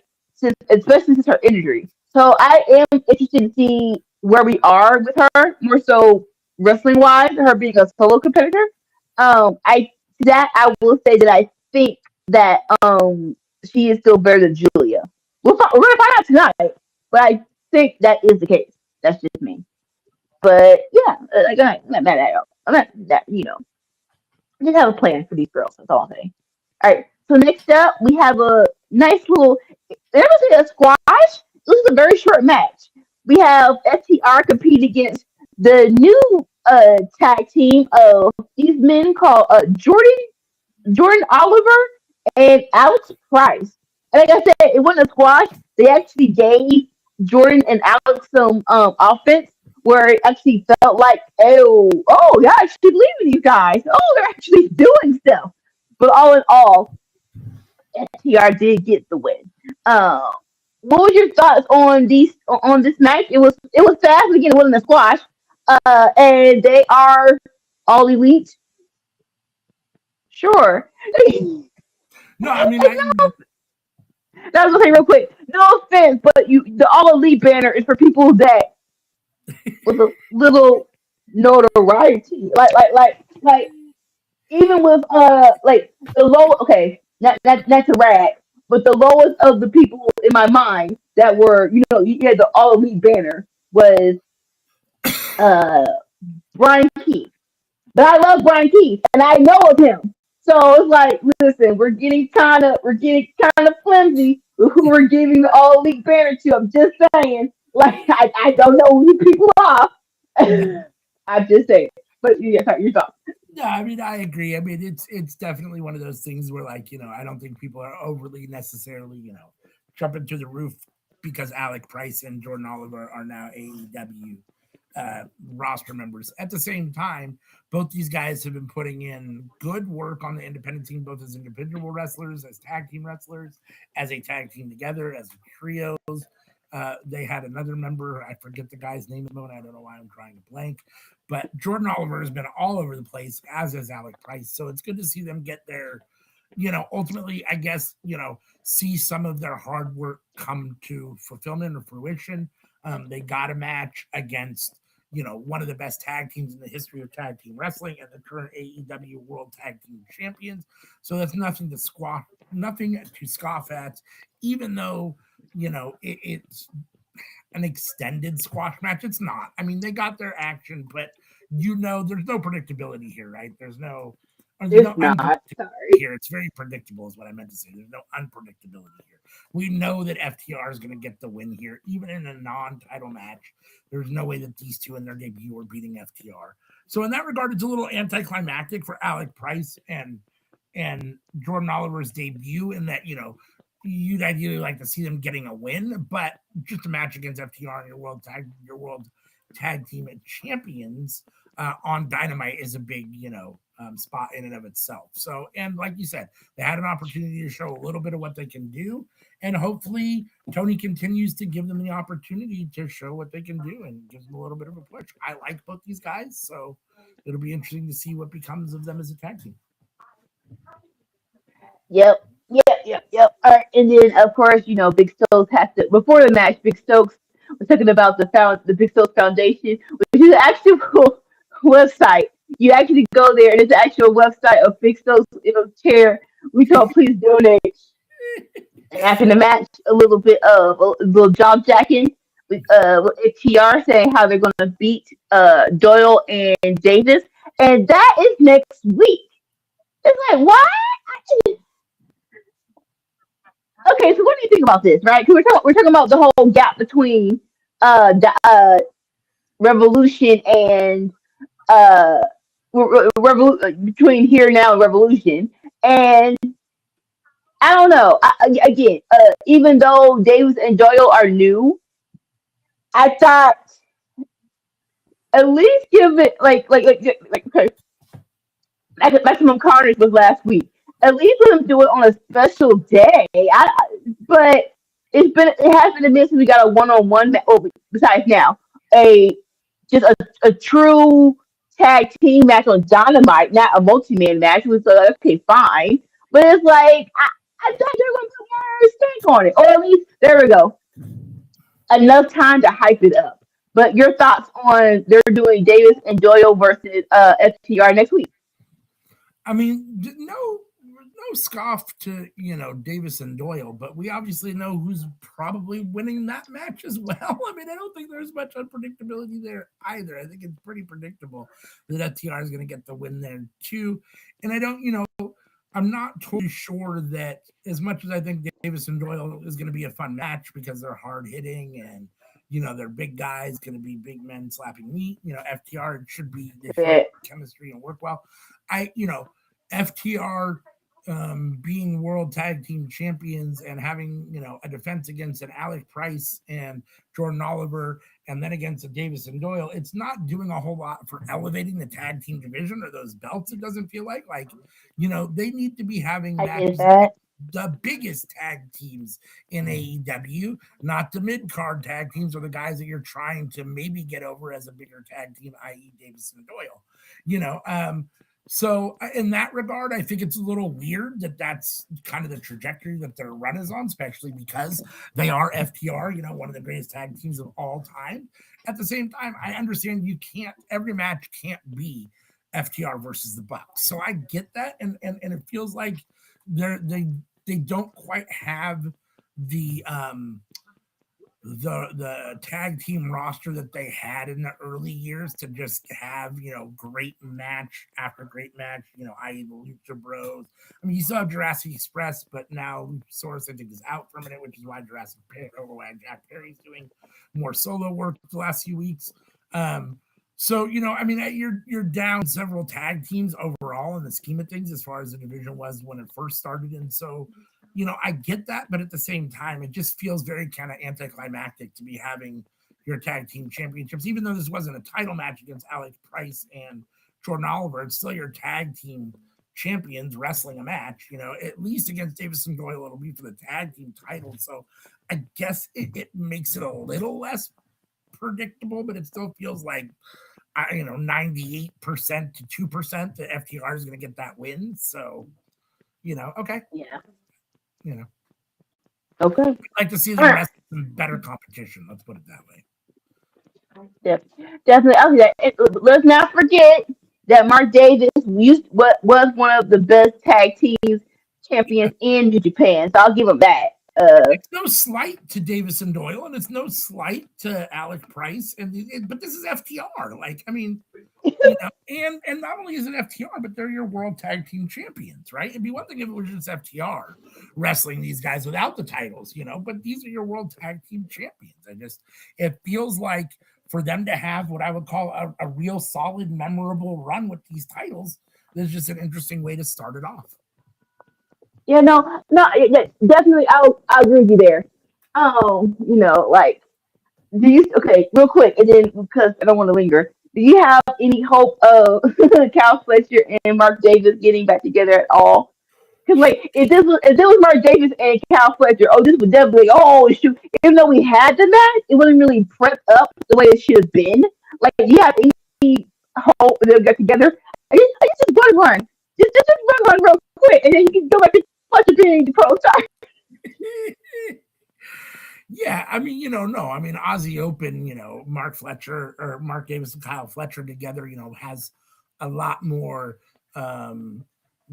standing or footing to give FTR what I would call, a much better match and make it more, whatever. And, that would be extremely fun. At this point, I think that, unfortunately for Mark Davis, Kyle Fletcher, once Mark Davis went away, Kyle Fletcher just blossomed, right? And I don't think there's really any going back. I mean, you may get an Aussie Open nostalgic match at some point down the road, but Kyle Fletcher is doing so good on his own at the moment. And I think the bringing in of Doyle and now, Doyle and Davis being a tag team, I think just solidifies that I don't think you're going to get Aussie Open or Kyle Fletcher and Mark Davis. Not in any, regular, tag team capacity again. I mean, like I said, you might get a one-off here and there. They're all in the Callis family. You might get a one-off here and there, but my guess is Kyle Fletcher's a singles wrestler from this point on for the most part in his career. Understandable, I get it. All right, and so next, I hear the battle cry. We have Kenny by God Omega versus Josh Alexander. And this is crazy to have this on a regular Dynamite because I think if you're a Josh Alexander fan, we know this is one of his top matches he wanted to do against Kenny Omega. Maybe this has been in Canada, but nevertheless, it's in Orlando. And this is Kenny's first solo match in a minute as well. And he looks good. He looks he looks great. He looks like he is that formal Kenny Ware. Josh Alexander was awesome, but One Wing Angel 1, 2, 3. Kenny Omega wins and his first match to get ready to face AJ for that belt. What do you think of this match? I mean, obviously we're only 24 days into the 2026 calendar, and I think we've had 3 episodes of Dynamite, but this has to be considered already one of the candidates for early match of the year. Just because, I thought it was amazing. I thought that both men laid it all on the line. Kenny looked great coming back. He had 6 moves in that finishing combo before he hit him with the One Wing Angel, because Josh Alexander has to take multiple moves because he's such a formidable opponent. I guess in the way that AEW operates and Tony Khan books at this point, when you look at kind of the food chain and the hierarchy of AEW, Kenny Omega is several rungs above Josh Alexander, and as a result, should probably get this win. And I love that Josh Alexander is getting this opportunity, and I don't know in what capacity. I do know ultimately. I mean, I'd love him to be AEW World Champion. I want Josh Alexander to still have more. He should get a win here periodically against a guy like a Kenny Omega. He should be a belt holder at some point, whether it's the TNT title, whether it's a Continental Championship, whether it's something. I mean, he's a good enough wrestler that he should be potentially winning the C2, or you know what I'm saying? Things are competing with Ricochet for that belt, whatever the case may be. Josh Alexander should be competing for gold, and I feel like for some reason they haven't done that with him yet. And again, this is a solid match. It should be a candidate so far for one of the match, for maybe match of the year so far early. I thought this was great. The only thing I want is I just want more for Josh Alexander long term, but it doesn't surprise me that Kenny Omega gets a win here. And Omega versus the Callis family has a ton of meat on the bone. So, he's going to try to go. He's got to go through each one of these guys ultimately, right? So, and Josh Alexander is a good place to start. So, I enjoyed this a lot. I thought the match itself was great. Can't argue with you there. All right, and so next we have a little promo with Kenny Omega, and again, Don Callis, like I said, was on the what you call it, commentary table, and he's like, "Listen, I'm coming for you," and he's like, "You can do two things. I can just take out you one by one, or you can wait until I become AEW World Champion. I'll take you out then. But until then, I bid you adieu, and good night, bye." Uh, so like this, it's always gonna be beef between Don Callis and Kenny Omega. Uh, do you have any thoughts on the future of this beef? Would you like to see him versus Kesta one more time? Would you like to see him versus Okada one more time? Or wait, did we ever get Cal Fletcher versus Kenny Omega? If we never did, that would be awesome. What do you think about them? We're always going to have beef between Don Callis and Kenny Omega. What do you think about it being in the future? What will it look like? I don't know. I think that's an interesting question because I don't know how much longer Kenny Omega wants to ultimately wrestle. I don't want to say that he's nearing retirement, but he definitely has less days in front of him than he does behind him. And I think that maybe this last injury time that he was out, those, as you get older, those things become harder and harder to recover from, right? And to get over and all those things. Your body doesn't bounce back at 45 like it did at 25. So, all those things considered, ultimately, I don't need to see him wrestle Okada again. We've been there and done that. Him versus Takeshita definitely has some legs on it. If I'm not mistaken, I believe we've had Kyle Fletcher versus Kenny Omega at least one time. But that definitely has legs on it for me. Even Kenny Omega versus Josh Alexander, again, I thought this match was so good that they could run this back. And maybe if they allow Josh Alexander to get the win, we could have a rumble match at some point down the road. So, this runs deep. And, I think that we're going to have Omega feuding with Callis for a while. I don't know that it's necessarily the prime spot for Kenny Omega. Yes, the Callis family has a lot of run on TV, and they're a big part of AEW. They're, maybe its biggest faction next to the Death Riders. It's debatable who's bigger as far as, notoriety at the moment and TV time. But I just, he can continue to fight these guys forever, right? There's so many guys that Callis can throw at him, and there's other stuff I'd like to see Kenny Omega do ultimately. If you can beat Takeshita, or if you beat Takeshita and get your hands on Don Callis and beat him up a little bit, and then that's it, then that I'm kind of okay with. But I don't necessarily need to see Kenny Omega wrestle every single person in the Don Callis family for the next year and a half. That I don't need to see. So just do it the right way and don't overdo it. But yeah, I'm here for some of it, depending on how it plays out. No, I agree with you there. I think they're definitely going to do Andrade versus Kenny. That was what they were kind of focused towards before Andrade left. But yeah, we'll see what happens. So next up, we have a women's tag team match. We have the Timeless Love Bombs of Tony Storm and Mina Shirakawa versus Megan Bain and Penelope Ford, not Maria Shafir. This was good. This was really, entertaining as all get out. But all in all, the Megan Bain and Megan Bain and Penelope Ford get the win over the Timeless Love Bomb. As Maria Shafir comes out and gets Tony Storm into mother's milk to prevent her from stopping the 1, 2, 3 of Mina getting pinned. One of the highlights of this match was, I guess Megan was feeling herself, and she just straight up yeeted Mina over, and Tony couldn't catch her, and Tony's like, "I am so sorry."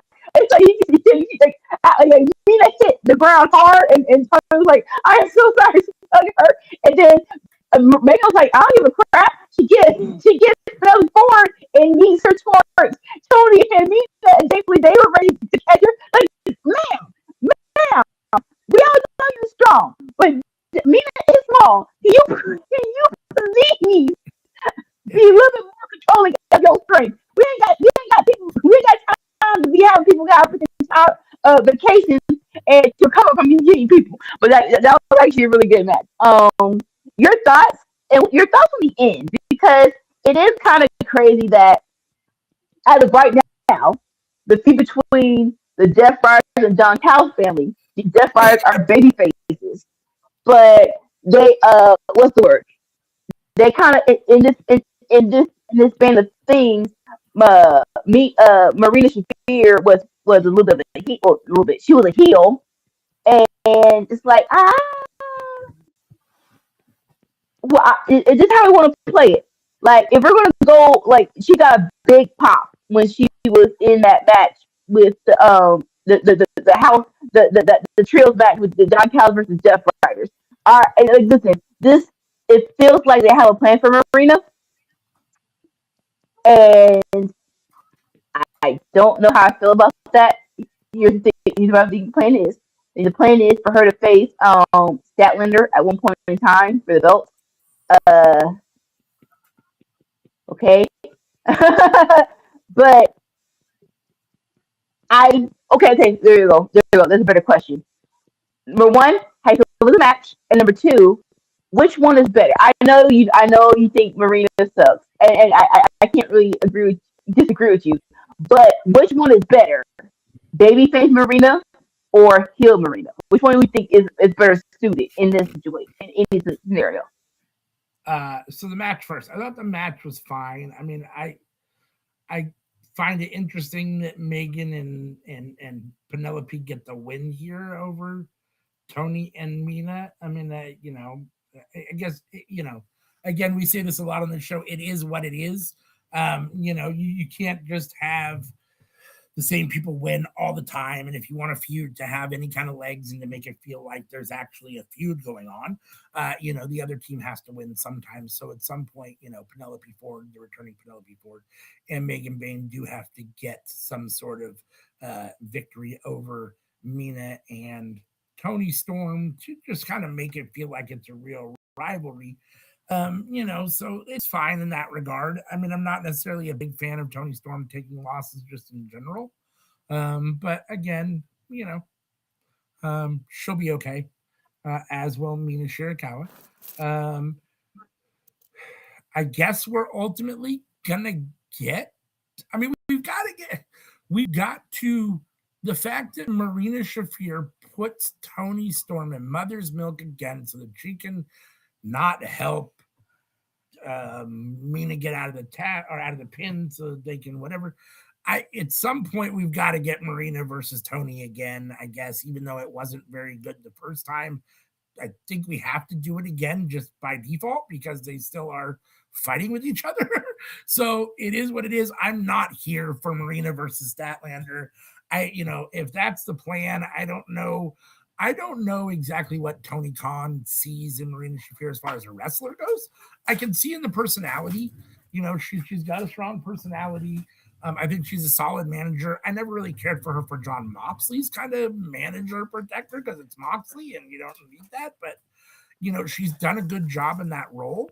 But her versus Statlander, I mean, especially not, if you're going to do anything to try to convince us that she has any chance to win. I mean, like we said, we've already seen, Statlander beat Tony Storm, beat Mercedes Moné, and we know Marina Shafir is neither of those women, right? So, like, you can't, at this point in time, you can't have Statlander start off with such great victories in her title run and then lose it to somebody that's well below all the rest of the competition. Like, that doesn't work, right? So, Yeah. I mean, Thekla might be a little bit of a stretch, but at least she's not Marina Shafir, right? So, I mean, you can argue that Thekla might be good enough to be women's world champion. It's probably a little bit of a step down behind Tony Storm and Mercedes Moné if you're talking, the food chain, but it's not as far down as Marina is. So, yeah, I mean, there's no unpredictability there, as far as Marina and Stat goes. Stat should get that win.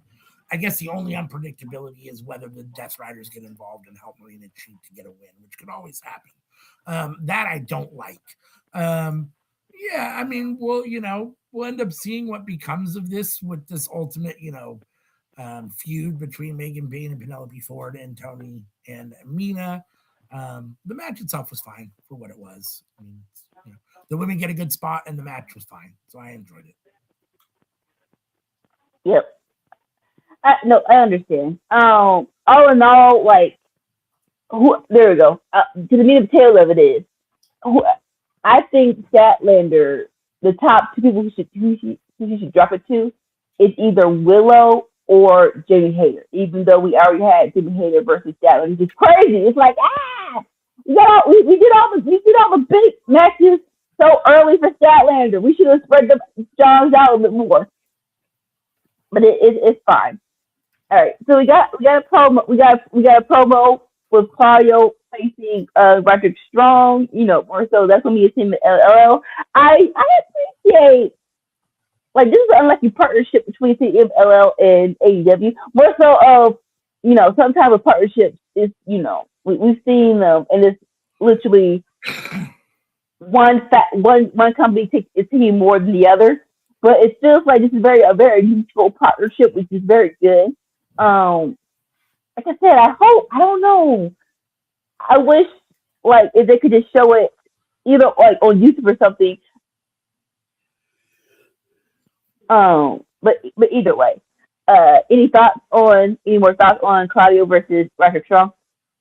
I mean, I'd love to see the match. I mean, I'm trying not, you say it feels like, a lot of times somebody has the upper hand in a relationship and whatever. And yeah, for the most part, it feels like that we've seen a lot of luchadors, and they've gotten a fair amount of spots. Bandito with Brody King and the whole Brodito being champions and all those things. It does feel very weird to me that Claudio Castagnoli, a Swiss-born person, and Roderick Strong, an American, are competing for the CMLL World Heavyweight Championship, Mexican Promotions Championship. That seems a little odd, and it seems a little like AEW might be taking advantage of the relationship a little bit. But it is what it is. We'll see what ends up becoming of it. There's legs on having an American champion, I'm sure, because it brings a lot of heat just in general, no matter who it is, because it's not a Mexican champion and it's a Mexican promotion.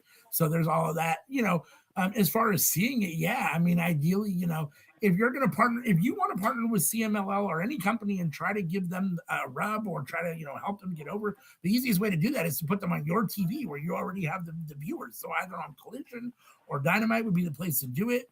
But yeah, I mean, I would think that you'd want to put it on TV. I mean, Claudio's a major star. You hype up that he's CMLL champion all the time. You have him competing against Roderick Strong, who's, kind of the top. I wouldn't say he's a top mid-card guy. So, you have two guys that you have a lot invested in general in AEW competing for that title. So it seems weird that it wouldn't be on AEW TV. Not only that, but then it would give eyes to just the CMLL championship. So in that regard, yeah, I mean, it's a little disappointing that it won't be on TV, but I guess, I don't know where they're ultimately doing it, but I'm sure you can find it somewhere to watch. Yeah. It should be a hell of a match. It should be. All right, and then we have Excalibur. Like, it's been a minute to do this, doing his super speed rundown of all the matches. Next week it will be it will be that. Correct me if I'm wrong. Is it gonna be next week Statlander versus Tekla, or say that again? You were kind of breaking up a little bit. Oh, sorry. Tell me, next week is it gonna be Statlander versus Tekla next week? I think so. It's definitely going to be. I'm like, what? It is because I was like, what the fuck is going on next week? We're like, again, we get Tekla versus Statlander, and we're getting STR versus Jason Doyle, both for the championship matches. And then on Collision, we're going to get Fletcher, and this is very weird.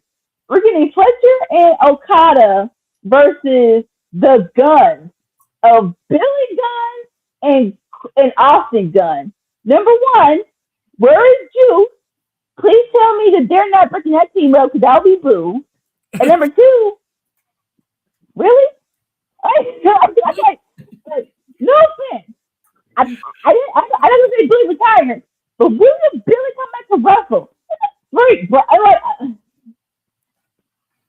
Oh, okay, fine. And then we're getting Julia and Willow on Collision as well. You have any thoughts on any of these matches? No, not really. I mean, we'll see how it all plays out. I mean, it is what it is. I mean, it's kind of some odd booking, but Tony Khan is Tony Khan, right? So we'll put this up, and this is for Tony Khan. That's how he likes to get before he sits down to do his booking. So we all know that it's going to be a little all over. I mean, allegedly.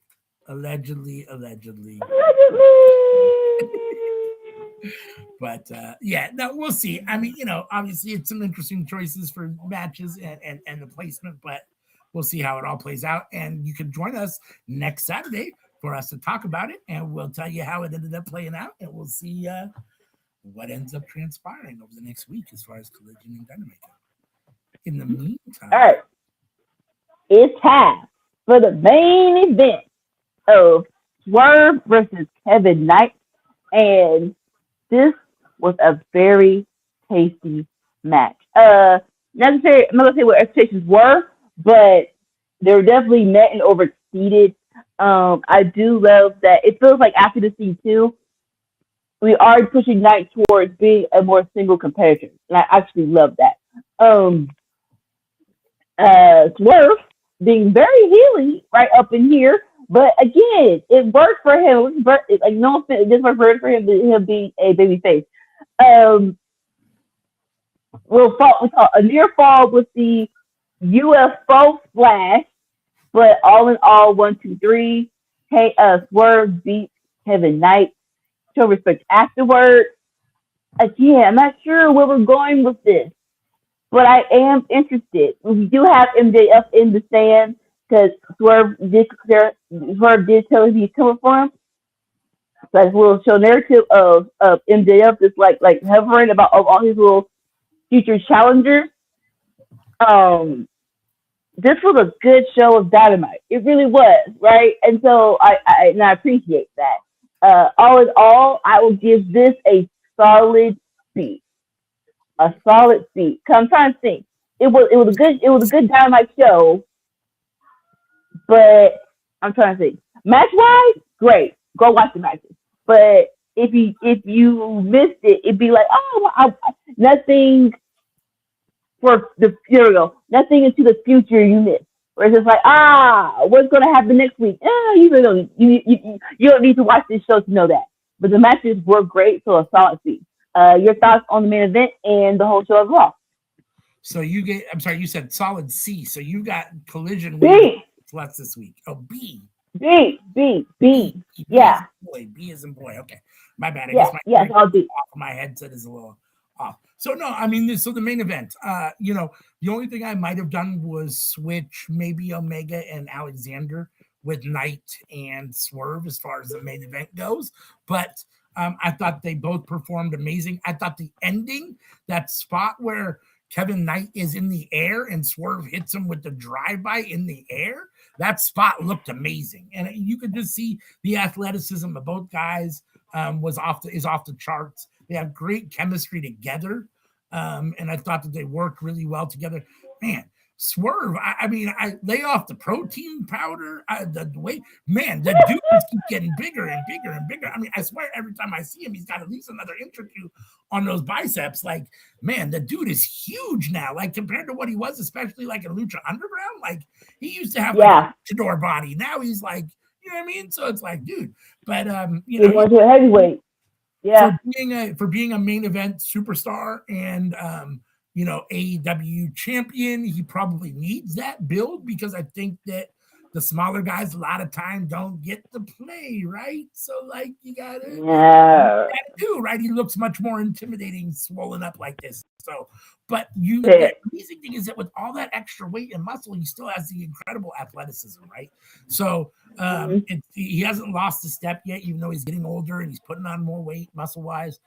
I thought this was an amazing main event. I thought these two matches really carried this show. And for me, I thought just because these two matches were so good, it was a little above Collision for me. So I gave Collision a B. This was definitely a B plus. I can't go A minus because there were a couple things that I thought were a little whatever. Too much Yeah. Marina Shafir in general. Just as far as trying to still push her for what I don't think she's necessarily set for. Wasn't necessarily a huge fan of Tony and Mina taking the loss. I kind of understand it, like I said in the feud, that the team has to get a win sometimes, but not a huge fan of that. But I thought the MJF stuff with Brody King to start the show was very solid. So yeah, I mean, overall, I thought this was better than Collision a little bit. I mean, not great, but those two matches carried the whole show. So I just might have swapped the positioning of the two, but good on Kevin Knight for being in the main event and for looking great, and great for Swerve for letting him look great, and for Tony letting him have that spot. And yeah, I think even though they're the trios champions with Hangman now, and I still think you're gonna see jet speed a fair amount. I do think you're starting to see the evolution of Kevin Knight kind of break away as a singles wrestler a little bit with the help of the C2 and so on. And which is, maybe a little bit of a surprise, because I think that everybody thought, especially when they might have come together, that when it was going to happen, that maybe Speedball might be the first one to kind of break away in that, because he came into AEW with a little bit more whatever and a little bit more, he's Speedball. People knew who he was, and so variety, yeah. Right, exactly. A little more. His name preceded him a little bit more than Kevin Knight does. So it's interesting to see. But I mean, hey, both are extremely talented. I don't really have a problem with either getting the spot. I wonder if some of the issue with Speedball or them choosing Kevin Knight is just he's a little more relatable. Kevin Knight is just a little bit more. I can't explain it. Like, I like Speedball, but like, he's not necessarily the greatest promo. He's not necessarily what I would call, like, I don't necessarily relate to Speedball Mike Bailey. Like, not that I relate to Kevin Knight, but I relate to Kevin Knight more than Speedball Mike Bailey, if that makes any kind of sense. Like, Kevin Knight feels like more kind of a person of the people to a certain extent than Mike Bailey does. Mike Bailey seems a little kind of more aloof and recluse and just kind of like, whatever it is, what it is. I want to 80s character. Necessarily know I want to hang out with Mike Bailey. Like, no offense to Mike Bailey. You know what I mean? So maybe that's part of why we kind of let Kevin Knight have kind of that, decided to give him a little bit more, which, is fine though. Again, no offense to Mike Bailey, it is what it is. No. But yeah, I'm very happy to see Kevin Knight get the spot, and Swerve looks great as usual. So solid main event and a very solid Dynamite for, it shows that it doesn't have to be a Maximum Carnage or a Winter is Coming to be a solid Dynamite. So it does. It definitely does. Yeah. All right. So that brings us to the end of our Dynamite review, and we'll do house cleaning and get up out of here. I didn't mean to hide that. I thought it was on the screen. Wow. I am tired still. All right. So if you're new to the Workhorse Wrestling YouTube channel, please hit the subscribe button, hit the like button on this video. It helps a lot. Hit that bell. That bell will make sure you're notified every time we put something on the YouTube channel. If you're with us on Twitch, we appreciate you being here with us. Give us a follow over there. It looks like we're at 251 subscribers. So thank you all very, very, very much over that 250 threshold, which is great. Still working upwards to 500, 5,000, 5 million. Till Workhorse Wrestling Network takes over the world. No, but we appreciate each and every one of you. Make sure and join us every Tuesday night for the cookout, where we all come together and talk about what's cooking up in the world of professional wrestling. 7:30 p.m. Pacific at 10:30 Eastern every Tuesday night. Friday nights, you get Anika and sometimes Sammy Joe watching SmackDown live, 5 p.m. Pacific, 8 p.m. Eastern, giving you the real-time or her real-time responses and reactions to the show. Saturday mornings, you get us for the Winner's Circle, where we review AEW Collision and AEW Dynamite from the days before and give you a grading show and then declare a winner. This week it was Dynamite by a little bit, so Dynamite does get the win this week. So make sure and join us every Saturday morning if you're here with us now for that. If you want to check us out on social media, we are on all these social media platforms. Come over and check us out. You can scan this QR code and that QR code will take you to Linktree, and from Linktree you can get to all of these social media sites from one spot. But you're more than welcome to just come to any of those social media spots and check us out. We don't do a whole lot there. I want to do more, but if you come over and check us out and interact with us, I will respond, or one of us will respond. We are there. We are checking it out and watching it. So come on and interact with us over there. And last but not least, if you want to listen to the cookout, the audio version of the cookout, you can't necessarily sit down and watch it, or you just like listening to our golden vocal cords, you can always do that on these podcast platforms that you see on the screen. Thanks to Dolores, who uploads the audio version to those podcast platforms. Thank you, Dolores, as always. So, unless you've got anything else, we'll cut the lights and get up out of here. Until next time, peace. Bye. The bell, that's the call. Win a circle standing tall.